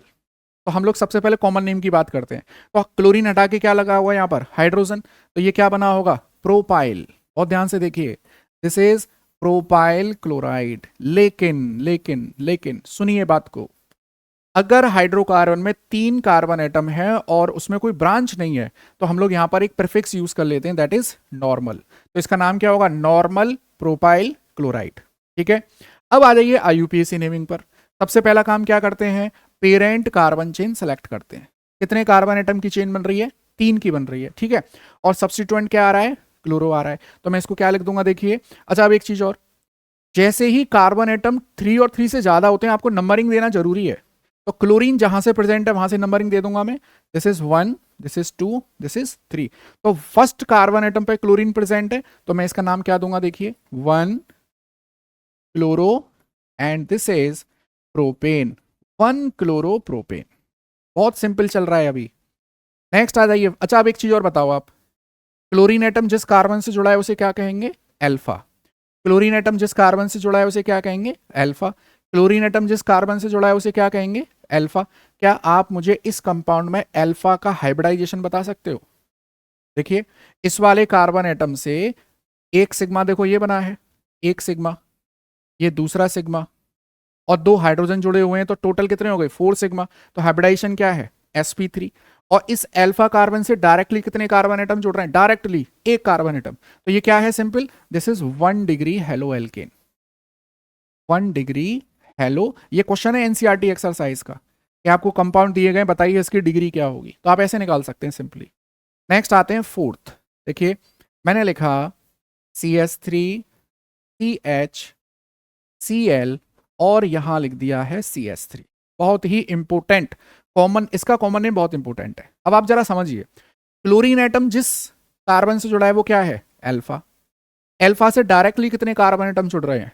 2 carbon atom. बहुत ध्यान से सुनना आप। अगर अल्फा कार्बन से 2 कार्बन जुड़ रहे हैं तो क्या होना चाहिए? ये सेकेंडरी प्रोपाइल क्लोराइड होना चाहिए। लेकिन प्रोपेन के केस में सेकेंडरी टर्म यूज नहीं किया जाएगा, हम लोग यहां यूज करते हैं आइसो प्रोपाइल क्लोराइड। क्या आप मुझे आइसोप्रोपाइल क्लोराइड की डिग्री बता सकते हैं? Yes, this is 2 degree halo alkane. ये है 2 डिग्री हेलो एल्केन। अब आईयूपीएसी नेम पर आ जाइए। कितने कार्बन एटम की चेन है बताइए? 3 कार्बन एटम की चेन है। और किस कार्बन एटम पर क्लोरीन जुड़ रहा है? सेकंड कार्बन पर। तो इसका नाम क्या बन जाएगा? This is 2 chloro propane. This is 2 chloro propane. कोई दिक्कत बताइए यहां तक? चलिए नेक्स्ट आते हैं फिफ्थ पर। नेक्स्ट है फिफ्थ। देखिए, अब मैं इसको लिखता हूं CH3 CH2 CH2 CH2Cl, और मैं इसको थोड़ा सा छोटा कर देता हूं, इनको ऊपर कर देता हूं।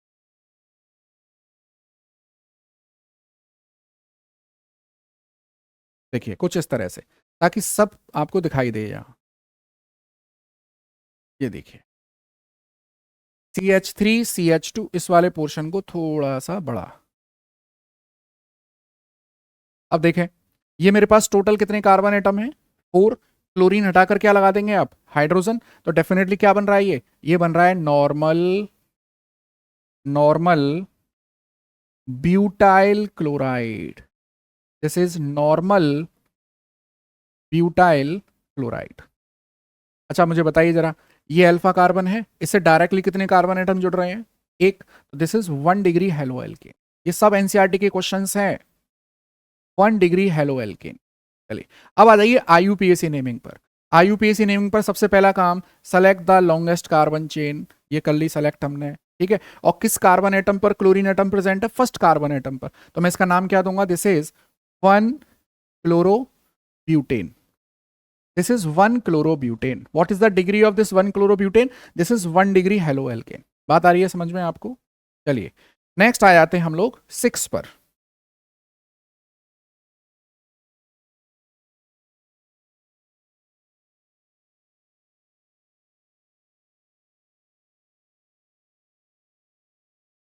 देखिए नेक्स्ट आते हैं 6 पर। मैंने लिखा अब CH3 CH Cl CH2 और ये CH3। देख पा रहे हैं आप लोग? यहां पर क्लोरीन एटम जिस कार्बन से जुड़ा है उसे क्या कहूंगा मैं? उसको कहूंगा अल्फा। अब अल्फा कार्बन से डायरेक्टली कितने कार्बन एटम जुड़ रहे हैं? 2। तो हम इसको क्या बोलेंगे? Secondary butyl chloride. Yes, confusion आ गया होगा आपके दिमाग में। प्रोपेन के केस में सेकेंडरी को क्या बोला गया है? आइसो। बट ब्यूटेन के केस में सेकेंडरी को सेकेंडरी ही बोला जाएगा। इसका कॉमन नेम है बेटा secondary butyl chloride. Secondary butyl chloride इसका नाम है ये, ठीक है। अच्छा अब आईयूपीएसी नेमिंग देखूं। सबसे पहला काम, पेरेंट कार्बन चेन सेलेक्ट कर लो आप। अब पेरेंट कार्बन चेन कितनी की बन रही है? 4 की, और सेकंड कार्बन पर आ है क्लोरीन। मैं क्या बोलूंगा इसको? This is 2 chloro butane. ये है 2 क्लोरो ब्यूटेन। क्लियर है यहां तक? अब आ जाइए नेक्स्ट, एक और एग्जाम्पल देखिए 7। मैंने लिखा CH3 CH CH3 CH2 और Cl। ये है Cl। बहुत इंपॉर्टेंट एग्जाम्पल है ये। अब आप एक चीज समझिए यहां, क्लोरीन यहां पर प्रेजेंट है तो यहां पहले कभी हाइड्रोजन प्रेजेंट रहा होगा, उसी हाइड्रोजन को हटाकर ही तो क्लोरीन लगाया है हमने। एक्चुअली में यहां इस कंपाउंड में एक ब्रांच आ रही है, देखो एक ब्रांच ये आ रही नीचे, और जिस भी कंपाउंड में एक ब्रांच आ जाती है तो हम उसको बोल देते हैं आइसो। तो एक्चुअली में इसका कॉमन नेम है आइसोब्यूटाइल क्लोराइड। आपको एग्जामिनर यही गलती करवाएगा, आपको बोलेगा आइसोप्रोपाइल क्लोराइड का डिग्री बताइए, तो भैया आइसोप्रोपाइल क्लोराइड ये रहा, देखो आइसोप्रोपाइल क्लोराइड ये रहा, this is secondary halo alkane. और आइसोब्यूटाइल क्लोराइड की डिग्री अगर पूछने को बोल दे, देखना ये अल्फा कार्बन है, अल्फा से डायरेक्टली कितने कार्बन एटम जुड़ रहे हैं, एक carbon, this is 1 degree halo alkane. Examiner यहीं पकड़ेगा आपको, 1 डिग्री हेलो एल्केन। अब आ जाइए आईयूपीएसी नेमिंग पर। तो सबसे पहला काम होता है लॉन्गेस्ट कार्बन चेन सेलेक्ट कर लो। तो ये क्या बन गया मेरे पास, सब्सटीट्यूएंट। ऑलरेडी सब्सटीट्यूएंट है ही मेरे पास क्लोरीन, तो मेरे पास 2 सब्सटीट्यूएंट हो गए। तो क्लोरीन का C और मिथाइल का M, अल्फाबेटिकली क्लोरो को प्रायोरिटी मिलेगी, तो यहां पर इसका नाम बन जाएगा 1 chloro 2 methyl 1 chloro 2 methyl propane 1 chloro 2 methyl propane. ये बन गया इसका आईयूपीएसी नेम। एक और देखिए, इसका एक और एग्जाम्पल यहां करा देता हूं, एट्थ एग्जाम्पल यहां करा देता हूं। मैंने लिखा CH3 C CH3 CH3 और यहां पे ले लिया X की जगह पर मैं कर देता हूं हेलोजन, दिस इज हेलोजन। ठीक है, अब देखो ये है alpha carbon atom, alpha carbon atom से डायरेक्टली कितने कार्बन एटम जुड़ रहे हैं, 3। तो एक्चुअली में है क्या ये तो 3 डिग्री हो गया, ये तो 3 डिग्री हो गया। देखिए यहां पे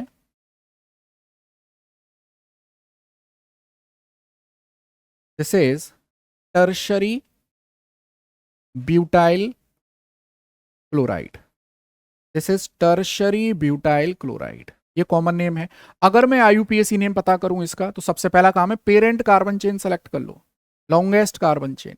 अब हम देख रहे हैं सेकंड कार्बन एटम पर क्लोरो प्रेजेंट है और सेकंड कार्बन एटम पर मिथाइल प्रेजेंट है, तो इसका आईयूपीएसी नेम क्या बन जाएगा, देखिए आईयूपीएसी नेम बन जाएगा इसका 2 क्लोरो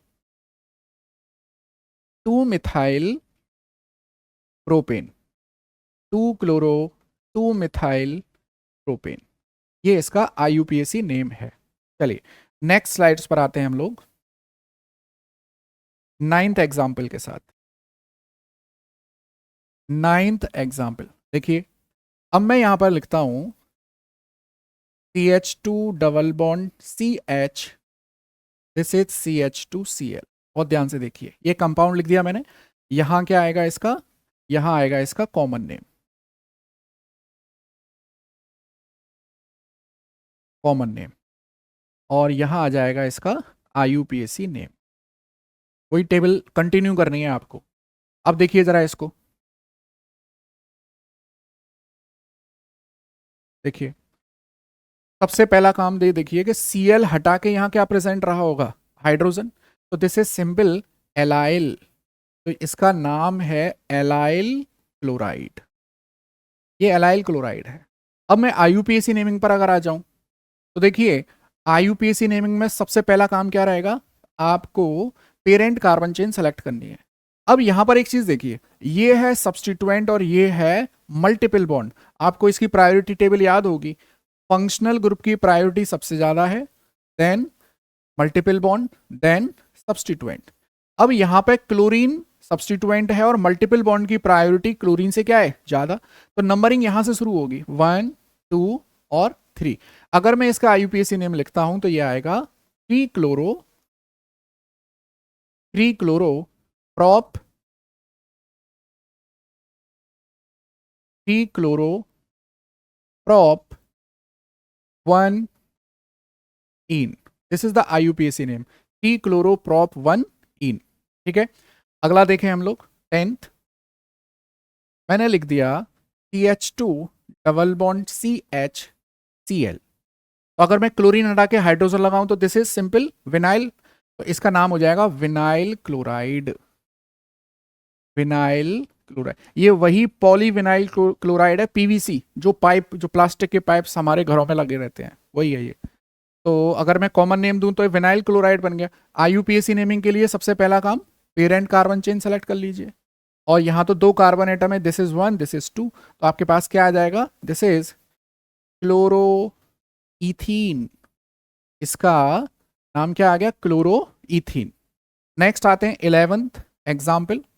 ये सारे क्वेश्चन एनसीईआरटी के ही हैं, मतलब हम लोग नोट्स बनाते बनाते अपने एनसीईआरटी एक्सरसाइज और इंटेक्स्ट के क्वेश्चंस को भी यहीं पे सॉल्व कर देंगे। अब नेक्स्ट मैं देखूं, मैंने लिखा, बहुत ध्यान से देखिए, एनसीईआरटी का क्वेश्चन है नोट्स का। मैंने लिखा CH3CH Cl। क्या मुझे बता सकते हैं एक ही कार्बन एटम से 2 क्लोरीन जुड़े हुए हैं, तो कौन सा हैलाइड है ये, बहुत जल्दी बताइए। This is the example of geminal dihalide. अब हम लोग इसका नेम कैसे लिखेंगे देखना। एक्चुअली में ये है तो इथाइल ग्रुप, देखिए इथाइल, और एक ही कार्बन एटम पर दोनों हेलोजन है, इसका नाम होगा इथाइल आइडीन क्लोराइड। इथाइल आइडीन क्लोराइड, ठीक है। अगर मैं आईयूपीएसी नेम लिखूं तो पहला काम क्या है, पेरेंट कार्बन चेन सेलेक्ट कर लीजिए, इसका नाम हो जाएगा 1,1 die chloro ethane, 1,1 die chloro ethane. Next इसी तरह का एक और एग्जाम्पल है आपकी एनसीईआरटी में, देखिए, अगर मैं इसको ऐसे लिख दूं CH2Cl और CH2Cl, है तो ये भी इथाइल ग्रुप ही, लेकिन यहां पर एडजेसेंट कार्बन एटम पर लगे हुए हैं, तो इसका नाम ये है किस कैटेगरी का dihalide, vicinal. This is the example of geminal and this is the example of vicinal. चलिए, कॉमन नेम अगर मैं देना चाहूं तो इसका नाम बनेगा, this is ethylene, ethylene dichloride, ethylene, ethylene dichloride. याद रखना, अगर जेमिनल है तो आइडीन आता है, और अगर विसिनल है तो इथाइलीन और फिर डाइक्लोराइड आता है, याद रखिएगा इसको। चलिए नेक्स्ट आते हैं हम लोग 13th एग्जाम्पल पर। 13th एग्जाम्पल, ये कौन सा था, 12, नेक्स्ट 13। देखिए यहां वही हम लोग लिखेंगे कंपाउंड,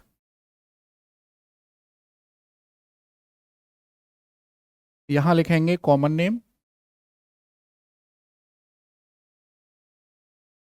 और यहां लिखेंगे आईयूपीएसी नेम। देखिए, केमिस्ट्री पढ़ने के लिए आपको मोटिवेशन की जरूरत नहीं है, डिसिप्लिन की जरूरत है। मोटिवेशन तो आता जाता रहता है, डिसिप्लिन जरूरी है। मतलब आपने ये सोच लिया कि मुझको डेली 30 मिनट ऑर्गेनिक केमिस्ट्री पढ़नी है, तो अब आपको किसी मोटिवेशन की जरूरत नहीं है। आप बैठिए घर में, अपने अपने रूम में जाइए और नोट्स बनाना शुरू करिए। चलिए, तो मैं 13th एग्जाम्पल पर आता हूं यहाँ, और मैंने लिख दिया ये बना दिया। तो कॉमन नेम तो सिंपल हम लोग कैसे बनाते हैं, किस कंपाउंड से बना है ये, तो एक्चुअली में ये बना किससे है, फिनाइल से, इसका नाम क्या हो जाएगा, फिनाइल क्लोराइड।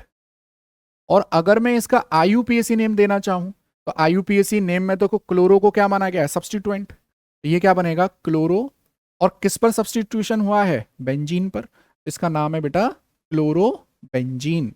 देखिए ये कंपाउंड, इसका कॉमन नेम अगर मैं बताऊं तो ये बनेगा बेटा ऑर्थो डाइक्लोरोबेंजीन, ऑर्थो डाइक्लोरोबेंजीन। अच्छा, हम लोग ये जानते हैं कि 1-2 पोजीशन को कॉमन नेम में ऑर्थो बोला जाता है, 1-3 को मेटा, 1-4 को पैरा।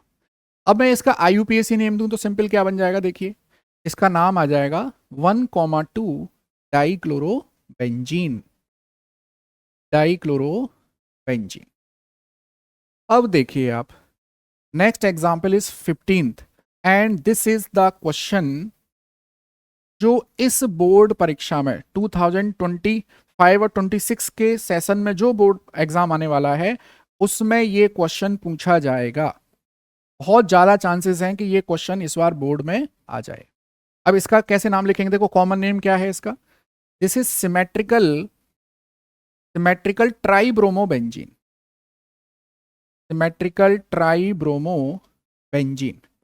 अब इसका आईयूपीएसी नेम क्या होगा, देखिए यहां पे मैं पोजीशन देता हूं 1 2 3 4 5 6। इसका आईयूपीएसी नेम है 1,3,5 ट्राई ब्रोमो बेंजीन, ये है इसका आईयूपीएसी नेम। और ये करंट ईयर क्वेश्चंस मान के चलिए, इस साल बोर्ड में जरूर आएगा ये क्वेश्चन। नेक्स्ट एग्जांपल इट्स, देखिए मेरे पास है कॉमन नेम, तो आप बता ही देंगे देखते ही। Its common name is benzyl chloride, इसका कॉमन नेम है बेंजाइल क्लोराइड। अब आईयूपीएसी नेम देना है। देखिए अब इस कंपाउंड में दो तरह की पेरेंट कार्बन चेन है, दो तरह की कार्बन चेन है। एक आपको दिखाई दे रही है नॉन साइक्लिक, एक दिखाई दे रही है साइक्लिक। लेकिन अच्छा देखो, नॉन साइक्लिक में एक ही कार्बन एटम है, साइक्लिक में 6 कार्बन एटम है, but functional group is attached to the non cyclic carbon chain. तो कार्बन चेन भले ही छोटी है लेकिन फंक्शनल ग्रुप तो उसी से जुड़ रहा है। तो इसमें दो सब्स्टिट्यूएंट हो गए, एक तो हो गया फिनाइल और एक हो गया क्लोरो, ये दोनों सब्स्टिट्यूएंट हो गए। जब भी बेंजीन रिंग को सब्स्टिट्यूएंट बनाया जाएगा तो उसका प्रीफिक्स आता है फिनाइल, ठीक है। तो इसका आईयूपीएसी नेम आ जाएगा, this is chloro, alphabetically C पहले आएगा, chloro phenyl benzene, sorry chlorophenyl methane, क्योंकि पेरेंट कार्बन चेन तो एक कार्बन एटम की आ रही है। दिस इज क्लोरोफिनाइल मीथेन, ठीक। Next come to the 17th example.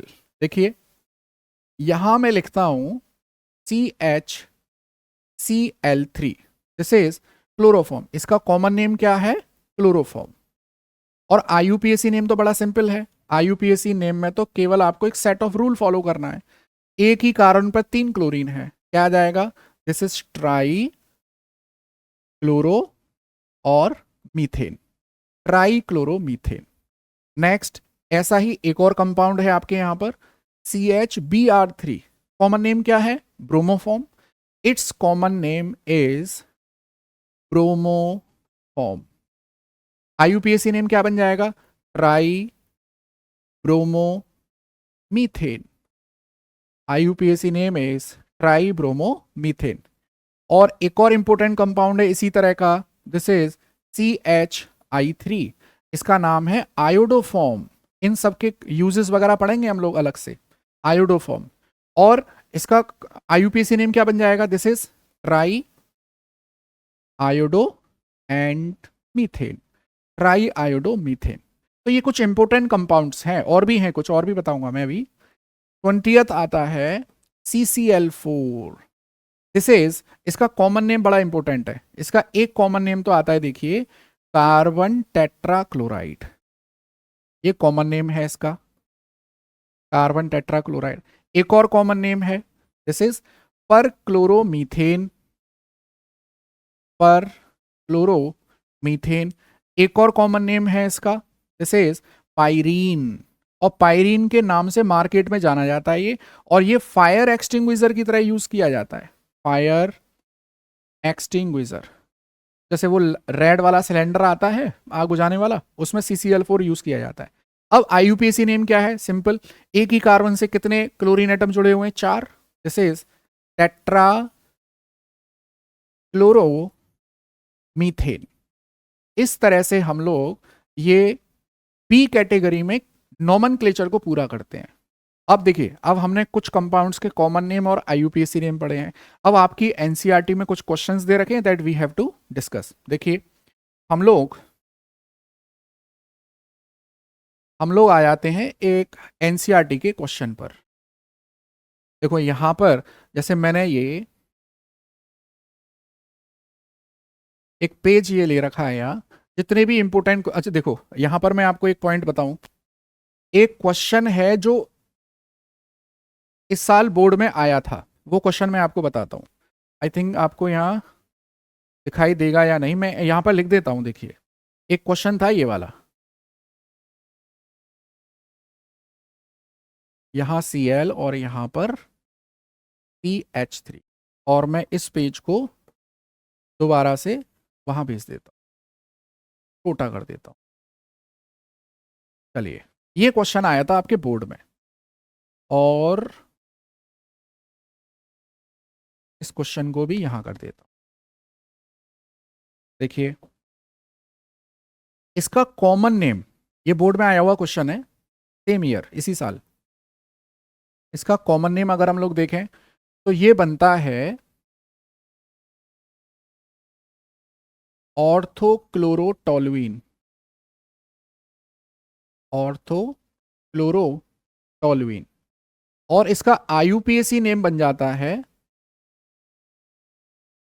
2 chloro, ortho की जगह केवल क्या लगा देना है, 2 क्लोरोटोलुइन।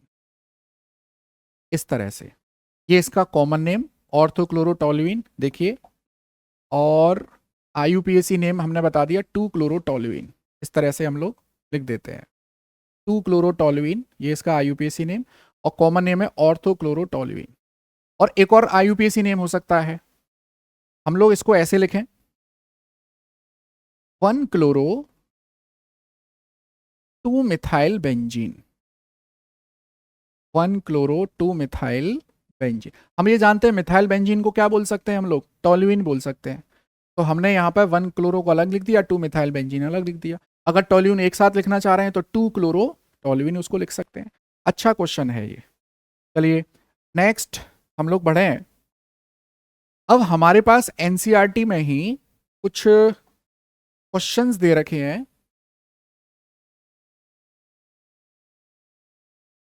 क्वेश्चन आपको विजिबल है या नहीं ये देखना पड़ेगा। देखिए यहां से मैं क्रॉप कर देता हूं, देखिए क्रॉप करता हूं।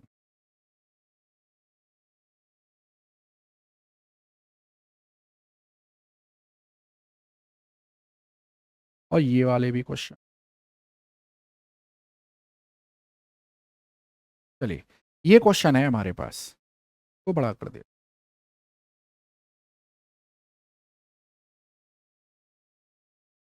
ये क्वेश्चंस हैं, देखिए इन्हें, इस तरह के क्वेश्चंस को बोलते हैं बॉन्ड लाइन नोटेशन। क्या बोलेंगे, bond line notation. 11th class में प्रैक्टिस करते हैं हम लोग। अच्छा यहां मैं आपको सारे एनसीईआरटी के क्वेश्चन, इन टेक्स्ट, एक्सरसाइज, सारे क्वेश्चन डिस्कस करूंगा। मुझे किसी चीज की जल्दी नहीं है, आपको भी नहीं होनी चाहिए। अच्छे से नोट्स एक बार नोट्स अच्छे बन गए तो आप उनको बार बार रिवाइज कर करके ऑर्गेनिक केमिस्ट्री में एक्सीलेंस हासिल कर सकते हैं।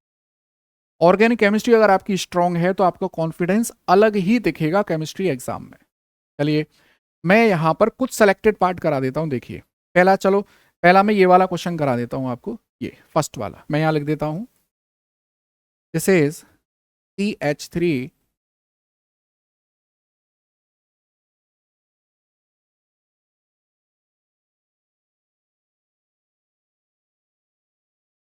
इस तरह से क्वेश्चन है, ये मैंने लिख दिया, ये रहा।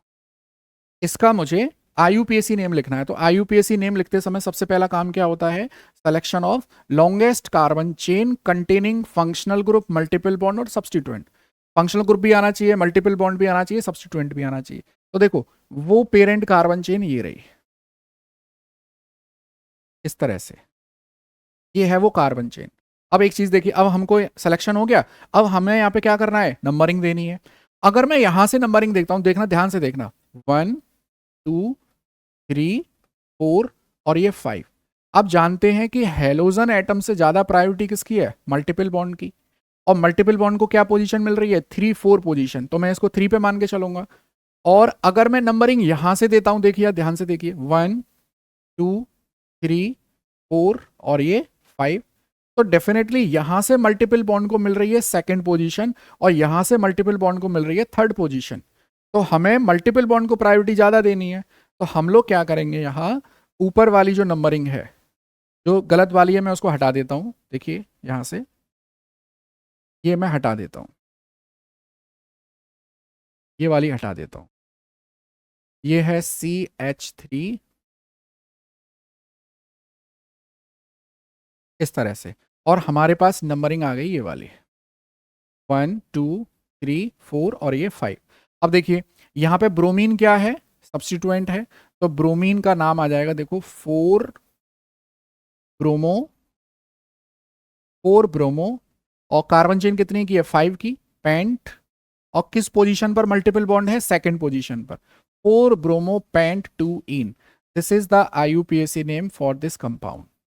और एक और कंपाउंड की आपको बताता हूं, देखिए मैं लेता हूं यहां पर फिफ्थ कंपाउंड, यहीं पर मैं इसको छोटा कर देता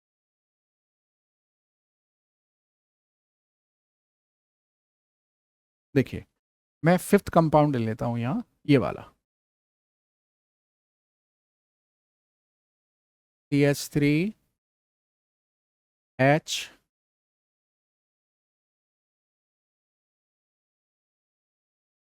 this Br, this is H and H। तो सबसे पहला काम रहेगा पेरेंट कार्बन चेन को सेलेक्ट करना। तो पेरेंट कार्बन चेन देखो ये रही, पेरेंट कार्बन चेन ये रही मेरे पास। अब बात आती है नंबरिंग की। नंबरिंग कहाँ से दें, बहुत ध्यान से देखिएगा। अगर मैं नंबरिंग यहाँ से देता हूँ, देखो 1 2 3 4, सेकेंड पोजीशन पे आ रहा है मल्टीपल बॉन्ड। और अगर मैं नंबरिंग यहाँ से देता हूँ 1 2, तब भी मल्टीपल बॉन्ड को सेकेंड पोजीशन मिल रही है। और जब मैं यहां से दूंगा इस वाली साइड से, देखो अगर मैं ब्रोमीन की तरफ से नंबरिंग देता हूं तो ब्रोमीन को नंबर 1 मिल रहा है और मल्टीपल बॉन्ड को नंबर 2 मिल रहा है। यहां से नंबरिंग देता हूं तो भी मल्टीपल बॉन्ड को सेकंड पोजीशन मिल रही है, तब भी मल्टीपल बॉन्ड को सेकंड पोजीशन मिल रही है। और यहां से देता हूं तो ब्रोमीन को फर्स्ट मिल जाती है अचानक से, तो यहां तो हमारे लिए फायदा हो गया, ब्रोमीन भी खुश हो जाएगा और मल्टीपल बॉन्ड की पोजीशन में कोई चेंज नहीं आ रहा है। तो इसका यहां पर IUPAC नेम क्या बनेगा, देखिए इसका बन जाएगा 1 ब्रोमो, 1 ब्रोमो। और कितने कार्बन एटम की चेन है आपके पास, चेन है 4, 1 ब्रोमो ब्यूट 2 इन, 1 ब्रोमो ब्यूट 2 इन। ये बहुत इंपॉर्टेंट क्वेश्चन है, दिस क्वेश्चन इज इंपॉर्टेंट, आ सकता है करंट ईयर क्वेश्चन है, ठीक है। अब ये तो थे इन 6 क्वेश्चंस में, ये 2 क्वेश्चन बड़े इंपॉर्टेंट थे तो मैंने ये 2 करा दिए आपको। अब देखिए आपको दे रखे हैं यहां पर कुछ नेम दे रखा है, you have to draw the structure. इसमें से भी मैं सेलेक्टेड 2 या 3 क्वेश्चन आपको कराऊंगा। देखो सबसे पहले एक क्वेश्चन है यहाँ पर 2 क्लोरो 3 मिथाइल पेंटेन। आपको IUPAC नेम दे रखा है 2 chloro 3 methyl pentane, 2 chloro 3 methyl pentane, ये दे रखा है आपको। तो जब भी आप लोग नेम से स्ट्रक्चर बनाओगे तो first of all you have to draw the parent carbon chain. देखिए 1 2 3 4 5। और जब हम लोग स्ट्रक्चर बना रहे होते हैं तो कहीं से भी नंबरिंग शुरू करिए, ये हमारी चॉइस है। मैं लेफ्ट हैंड से लिखता हूं तो मैं यहां से नंबरिंग कर देता हूं, this is 1, this is 2, this is 3। तो 2 पोजीशन पे क्या लगा देना है, क्लोरो। थर्ड पोजीशन पे क्या लगा देना है, मिथाइल। और बाकी जगह क्या लगा दूंगा मैं, हाइड्रोजन। देखिए बाकी की जगह हाइड्रोजन लगा दिए मैंने इस तरह से, और ये मुझे मिल गया इस वाले कंपाउंड की स्ट्रक्चर। क्लियर है यहां तक। अब इसमें मैं एक और पार्ट कराता हूं आपको, दिस इज, मैं कराता हूं 5th पार्ट। मैं पहले लिख देता हूं, दिस इज 1 ब्रोमो, ये बहुत अच्छा क्वेश्चन है, 1 bromo 4 secondary butyl, secondary butyl benzene. 1 bromo 4 secondary butyl, 4 bromo. देखिए ये है मेरे पास 1 ब्रोमो 4 सेकेंडरी ब्यूटाइल, और इसमें एक और पॉइंट ऐड किया गया है 2 मिथाइल बेंजीन, 2 मिथाइल बेंजीन। इस तरह से इस कंपाउंड की आपको स्ट्रक्चर बनानी है, 1 bromo 4 secondary butyl 2 methyl benzene. क्या आप बता सकते हैं इसमें पेरेंट कार्बन चेन क्या है? यस, इसमें पेरेंट कार्बन चेन है बेंजीन। मैंने बेंजीन बना दी है। अब बेंजीन पर देखिए यहां दिस किसी भी कार्बन एटम से नंबरिंग शुरू कर दीजिए आप। मान लीजिए मैं यहां से शुरू करता हूं तो दिस इज 1 2 3 4 5 6। 1 पोजीशन पे क्या लगा देना है आपको, ब्रोमीन। अच्छा 4 पोजीशन पे क्या लगाना है आपको, 4 पोजीशन पे लगाना है ब्यूटाइल। बहुत ध्यान से सुनिए, सेकेंडरी ब्यूटाइल लगाना है। मतलब जो कार्बन एटम यहां बेंजीन रिंग से डायरेक्टली जुड़ा हुआ है वो 2 डिग्री का है। इसका मतलब इस वाले कार्बन एटम से एक कार्बन यहां जोड़ दूं और एक कार्बन यहां जोड़ दूं, तो इस अल्फा कार्बन की डायरेक्टली कितने कार्बन एटम से जुड़ रहा है, ये 2 से। लेकिन अभी कितने कार्बन एटम हो रहे हैं यहाँ पर, 3। मुझे एक कार्बन एटम और लगाना चाहिए, तभी तो सेकेंडरी ब्यूटाइल बनेगा ये। मान लीजिए ये होता टर्शरी ब्यूटाइल, तो मैं क्या करता, मैं इस वाले कार्बन एटम को यहां ना जोड़ के नीचे जोड़ देता। बात आ रही है समझ में। हमें क्या करना है, हमको सबसे पहले एक कार्बन एटम जोड़ा और हमने ये देखा यहां पर कि इस कार्बन एटम की वैलेंसी क्या आ रही है, इस कार्बन एटम की डिग्री क्या आ रही है, तो ये सेकेंडरी आ रहा है। तो इस कार्बन एटम से मैंने एक कार्बन यहां जोड़ा, एक यहां जोड़ा, टोटल कितने कार्बन है, 4, ये जोड़ दिए। अब मैं यहाँ पे हाइड्रोजन से वैलेंसी सेटिस्फाई कर देता हूँ इस तरह से, this is CH2, this is CS, like this. और 2 पोजीशन पे क्या आ रहा है, मिथाइल। तो ये मैंने इस कंपाउंड की नेमिंग से स्ट्रक्चर बना दी। सबसे पहले पेरेंट कार्बन चेन और फिर बाकी के सब्स्टिट्यूएंट्स हम लोग जोड़ते हैं। तो ये यहाँ पर मैंने आपको बी हेडिंग में नोमेनक्लेचर डिस्कस किया है along with common name system. ठीक है, तो हम लोगों ने जनरल इंट्रोडक्शन में ए हेडिंग पढ़ी है अभी और बी हेडिंग पढ़ी है। अभी हमारे पास सी हेडिंग और बची हुई। हमारे पास जनरल इंट्रोडक्शन में अब आती है C heading, that is about isomerism. बहुत इंपॉर्टेंट है। इस चैप्टर के जितने भी बेसिक क्वेश्चंस हैं वो सब आपको जनरल इंट्रोडक्शन वाली हेडिंग में मिल जाएंगे। ठीक है, आइसोमेरिज्म देखिए एक ऐसी फिनोमिना है, एक ऐसी फिनोमिना जिसमें कंपाउंड्स का मॉलिक्यूलर फॉर्मूला रहता है same, molecular formula same but structural formula different. Structural formula different होता है। इस फिनोमेना को बोलते हैं हम लोग आइसोमेरिज्म। अच्छा, अब देखिए यही आइसोमेरिज्म फिनोमेना हम लोग फिर दो पार्ट में पढ़ते हैं। एक आती है स्ट्रक्चरल आइसोमेरिज्म, देखिए स्ट्रक्चरल आइसोमेरिज्म, और दूसरी बनती है स्टीरियो आइसोमेरिज्म। स्टीरियो आइसोमेरिज्म हम यहां अपनी ऑर्गेनिक केमिस्ट्री में स्टीरियो आइसोमेरिज्म में दो पार्ट पढ़ेंगे, ज्योमेट्रिकल आइसोमेरिज्म और एक पढ़ेंगे ऑप्टिकल आइसोमेरिज्म। ऑप्टिकल मैं थोड़ा सा इंट्रोडक्शन दूंगा यहां पर, क्योंकि हमारे इस चैप्टर में आइसोमेरिज्म से रिलेटेड बहुत ज़्यादा क्वेश्चंस बनते नहीं है। देखिए स्ट्रक्चरल आइसोमेरिज्म का सीधा सा मतलब है कि मॉलिक्यूलर, देखो मॉलिक्यूलर फॉर्मूला तो सेम होगा ही होगा किसी भी प्रकार की आइसोमेरिज्म हो। स्ट्रक्चरल आइसोमेरिज्म में क्या हो जाता है, स्ट्रक्चरल आइसोमेरिज्म में 2D स्ट्रक्चरल फॉर्मूला ये होता है डिफरेंट। 2D स्ट्रक्चरल फॉर्मूला क्या रहेगा, डिफरेंट रहेगा। अब स्टीरियो आइसोमेरिज्म होती है 3D आइसोमेरिज्म होती है। यहां क्या होता है, मॉलिक्यूलर फॉर्मूला तो सेम है ही, स्ट्रक्चरल फॉर्मूला भी क्या दिखाई देगा आपको, सेम दिखाई देगा।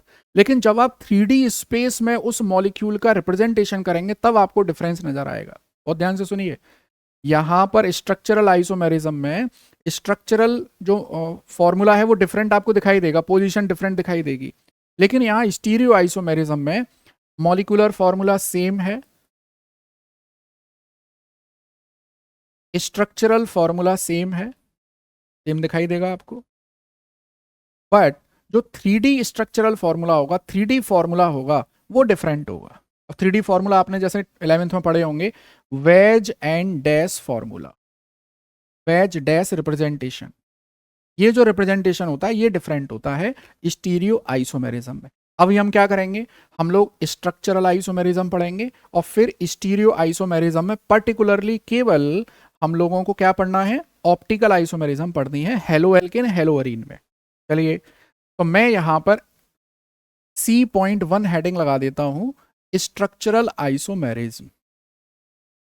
स्ट्रक्चरल आइसोमेरिज्म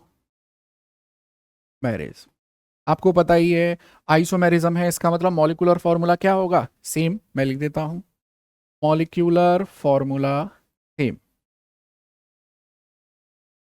ठीक है, दूसरा स्ट्रक्चरल फॉर्मूला डिफरेंट।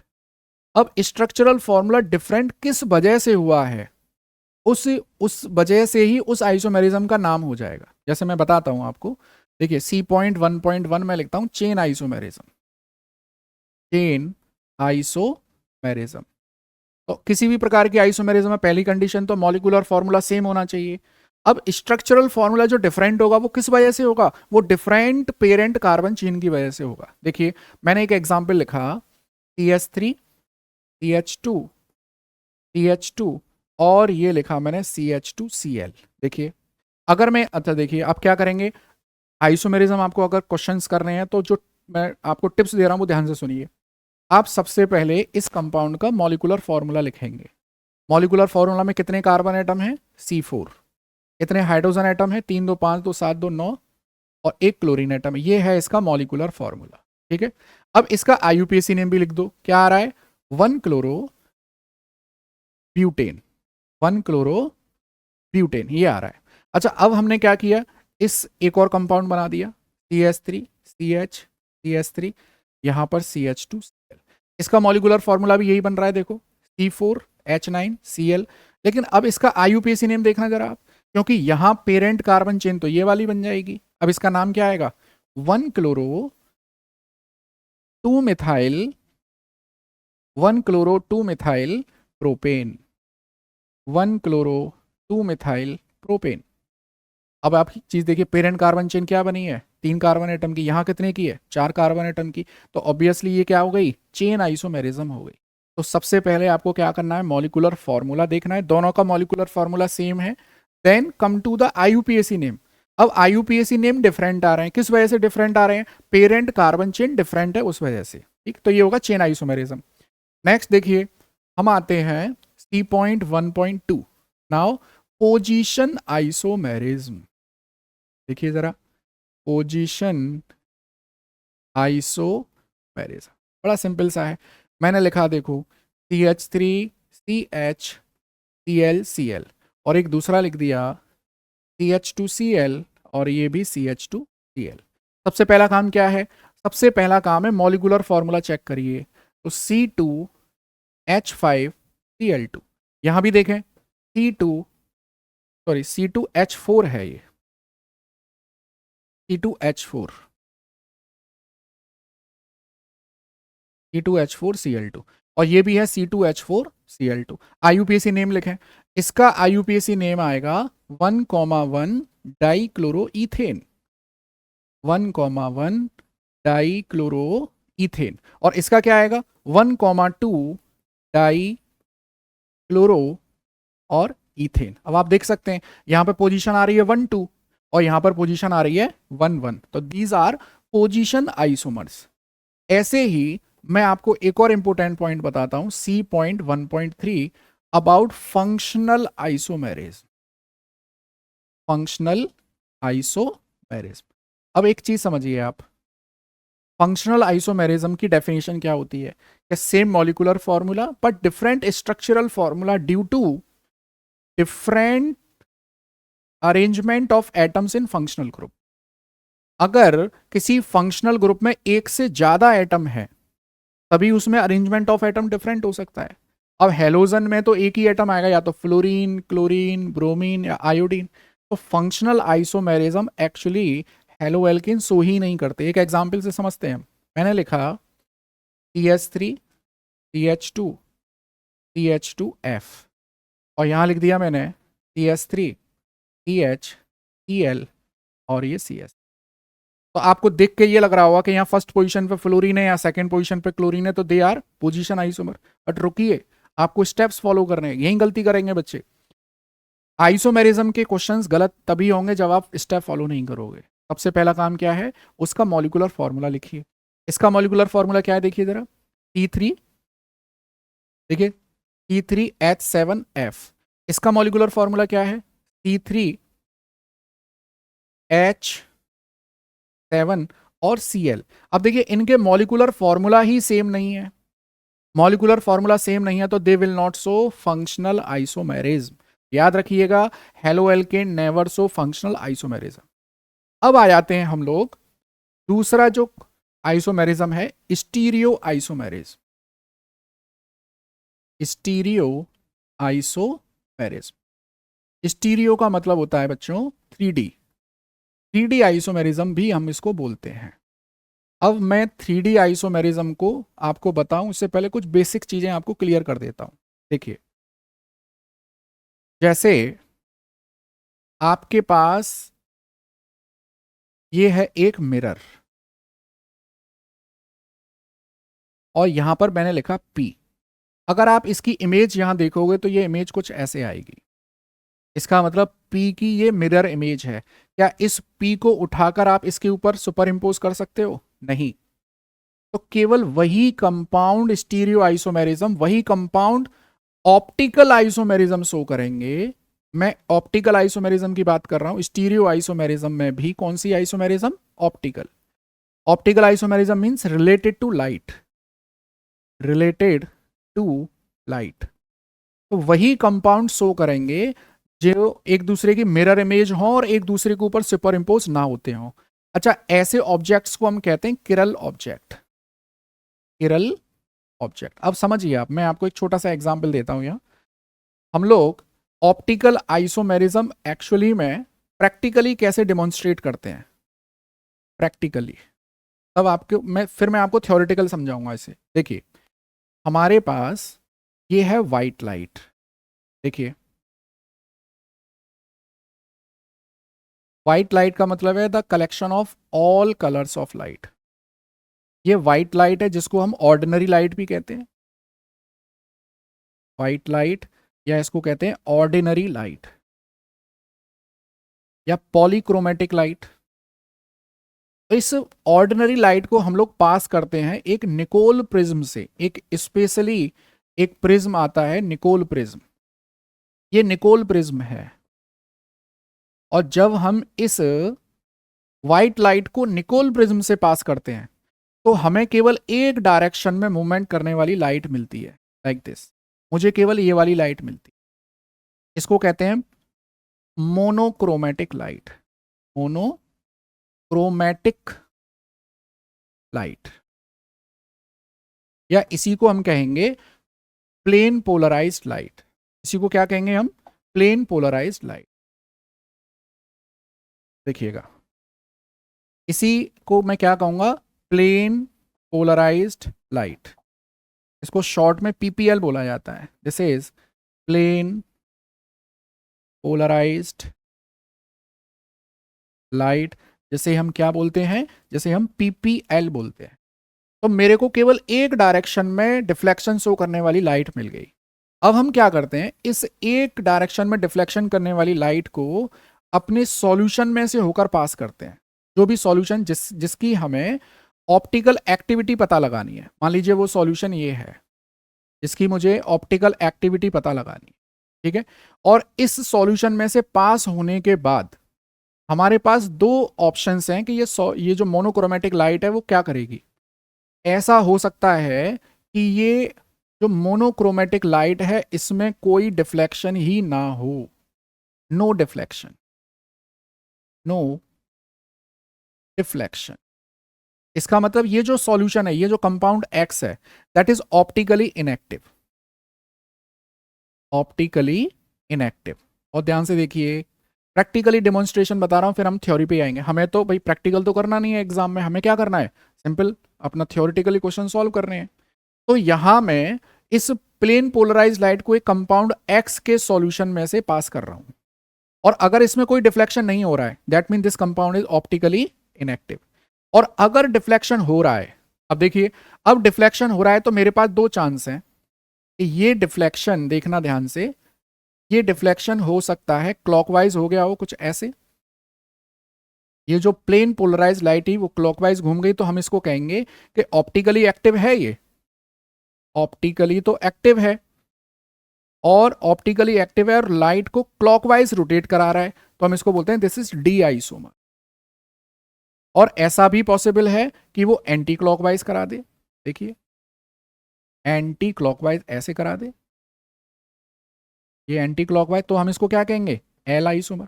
अच्छा, हमारे यहाँ डी और एल आइसोमर को पता लगाना जरूरी नहीं है, हमें बस ये पता लगाना जरूरी है क्या ये कंपाउंड ऑप्टिकली एक्टिव है या नहीं है। तो ये तो था प्रैक्टिकल डेमोन्स्ट्रेशन। आपके पास ये पूरा एक ऑप्टिकल इंस्ट्रूमेंट आपके पास रहता है, ये सब एक इंस्ट्रूमेंट के अंदर की कहानी है। ये सब आपको क्या करना है, केवल सैंपल को प्लेस करना है, स्विच ऑन करना है, आपको पता चल जाएगा कि whether this compound is optically active और नॉट। अगर डिफ्लेक्शन हो रहा है तो ऑप्टिकली एक्टिव है, that means it will show optical isomerism. अब हम थ्योरेटिकली कैसे पता करेंगे? तो इसके लिए देखिए हमारे पास एक ट्रिक है। थ्योरेटिकली हम कैसे पता करें कि ये कंपाउंड ऑप्टिकली एक्टिव है या नहीं है? तो देखिए, थ्योरेटिकली हम चेक करते हैं प्रेजेंस ऑफ किरल कार्बन। हम लोग किरल कार्बन का पता लगाते हैं। अब किरल कार्बन क्या होता है देखिए, किरल, अच्छा कुछ लोग इसको चिरल बोलते हैं, ऐसा नहीं है, this is chiral, CH, presence of chiral carbon. Chiral carbon atom क्या होता है देखो, carbon atom to which, carbon atom to which all 4 groups, भाई हम कार्बन की वैलेंसी क्या मान के चलते हैं, टेट्रावैलेंट, तो कार्बन से एक साथ 4 ग्रुप जुड़ सकते हैं। All 4 groups attached are different, जो भी चारों ग्रुप जुड़े हुए हैं वो क्या होने चाहिए, डिफरेंट होने चाहिए। जैसे फॉर एग्जाम्पल देखिए, मैं कुछ ऐसे बना देता हूं, ये वेज एंड डैश रिप्रेजेंटेशन होता है, this is A, this is B, this is D and this is E. अच्छा मैंने सी इसीलिए नहीं लिखा क्योंकि कार्बन पहले से ही सी की फॉर्म में लिखा हुआ है, तो दोबारा सी लिखेंगे तो आप कहोगे कि सर दो एटम एक जैसे हो गए। और ये ए है बेटा, ये बी है, ये डी है और ये ई है, that mean this carbon atom is किरल। और अगर किसी कंपाउंड में किरल कार्बन एटम प्रेजेंट है तो वो कैसा होगा, वो ऑप्टिकली एक्टिव होगा, ऑप्टिकली एक्टिव। अगर ऑप्टिकली एक्टिव है तो ऑप्टिकल आइसोमेरिज्म शो करेगा, ऑप्टिकल आइसोमेरिज्म शो करेगा, मतलब या तो वो डी आइसोमेरिज्म शो कर रहा होगा, डी आइसोमर होगा, या वो एल आइसोमर होगा। तो ये हम एक्सपेरिमेंटली ऐसे डिसाइड करते हैं। अब इस पर बेस्ड कुछ क्वेश्चंस मैं आपको करा देता हूं। देखिए हमारे पास इस तरह के कुछ क्वेश्चंस हैं, वो मैं आपको करा देता हूं। देखिए सीक्वेंस एनसीईआरटी का नहीं फॉलो कर रहे हैं हम लोग, अपने तरीके से चल रहे हैं।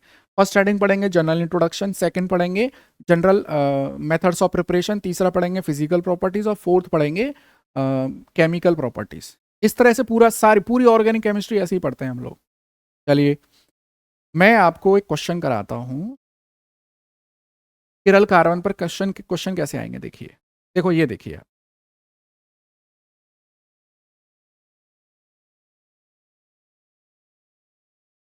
मैं यहां से इसको क्रॉप कर देता हूं ताकि आपको क्लियर विजिबल हो। ये देखिए,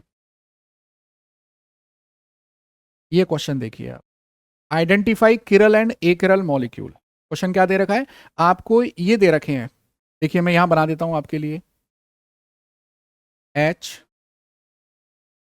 OH, दिस इज CH3, और ये दे रखा है आपको Br। अच्छा यहां पर इन बॉन्ड का मतलब भी आपको बता दूं साथ के साथ, ये जो सिंपल बॉन्ड बनाए जाते हैं इनका मतलब होता है in the plane, in the plane. और ये जो डैश डैश बॉन्ड बनाया जाता है इसका मतलब होता है below the plane, below the plane. और ये जो डार्क लाइन बोल्ड लाइन बनाई जाती है इसका मतलब होता है above the plane, above the plane. ये 3D रिप्रेजेंटेशन है किसी भी मॉलिक्यूल का। अब आप ये देखिए, आप एक मॉलिक्यूल तो ये दे रखा है फर्स्ट, और दूसरा दे रखा है आपको देखो H CH3 Br, और ये दे रखा है Br। इन दोनों मॉलिक्यूल में से बताना है which one is optically active या which one is chiral carbon. तो आप सबसे पहले ये चेक करिए कि इसमें किरल कार्बन प्रेजेंट है कि नहीं। किरल कार्बन कैसे पता करेंगे, देखो यहां पर एक कार्बन एटम प्रेजेंट है, इस कार्बन एटम से यहां पर hydrogen CH3 Br OH, all 4 groups attached are different, that mean this carbon atom is chiral. अगर ये कार्बन एटम किरल है तो ये मॉलिक्यूल कैसा होगा, देखो अगर किसी कंपाउंड में किरल कार्बन प्रेजेंट है तो वो मॉलिक्यूल होगा किरल मॉलिक्यूल, किरल मॉलिक्यूल। और अगर वो किरल मॉलिक्यूल है तो वो कंपाउंड होगा ऑप्टिकली एक्टिव, ऑप्टिकली कैसा होगा, एक्टिव होगा। ठीक, तो इन दोनों कंपाउंड में से देखो यहां तो एक जैसे ब्रोमीन ब्रोमीन जुड़े हुए हैं, ये तो नहीं होगा, ये होगा। ऐसे दूसरा क्वेश्चन देखिए, यहां पर सेकंड क्वेश्चन आपको दे रखा है,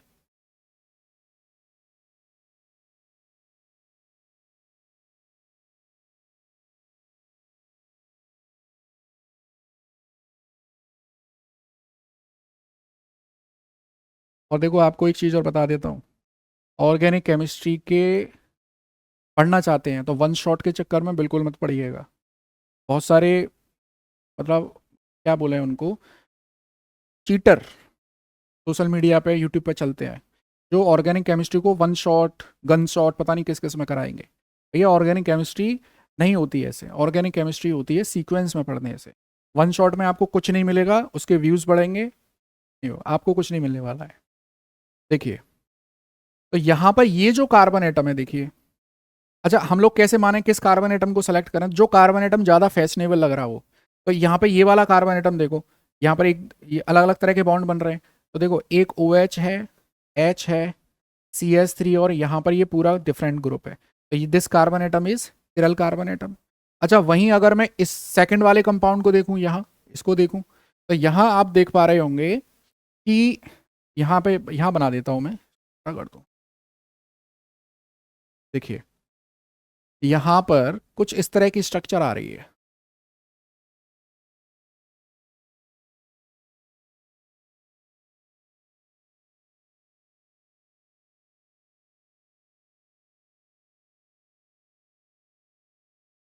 इस तरह से देखिए आप, इस वाले कार्बन एटम को कंसीडर करेंगे हम।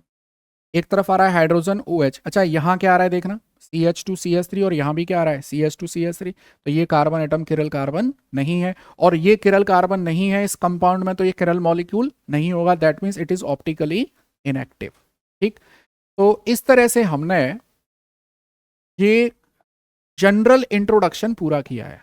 अब मैं आपको थोड़ा सा समराइज कर दूं जल्दी से। देखो, हम लोगों ने जनरल इंट्रोडक्शन में सबसे पहले क्या पढ़ा?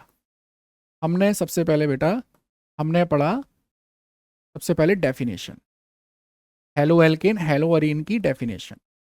फिर हम लोगों ने इसी डेफिनेशन में यूजेस पढ़े। हम लोगों ने फिर क्लासिफिकेशन, ए हेडिंग में क्लासिफिकेशन पढ़ा, और क्लासिफिकेशन के दो टाइप्स पढ़े, A.1 on the basis of carbon atom, A.2 on the basis of number of halogen atom. B heading में हम लोगों ने नोमेनक्लेचर पढ़ा है। नोमेनक्लेचर में हम लोगों ने कॉमन नेम, IUPAC नेम पढ़े हैं। और सी हेडिंग में हम लोगों ने आइसोमेरिज्म पढ़ी है। आइसोमेरिज्म C.1 हमने स्ट्रक्चरल आइसोमेरिज्म पढ़ी है, और C.2 हम लोगों ने ऑप्टिकल आइसोमेरिज्म पढ़ी।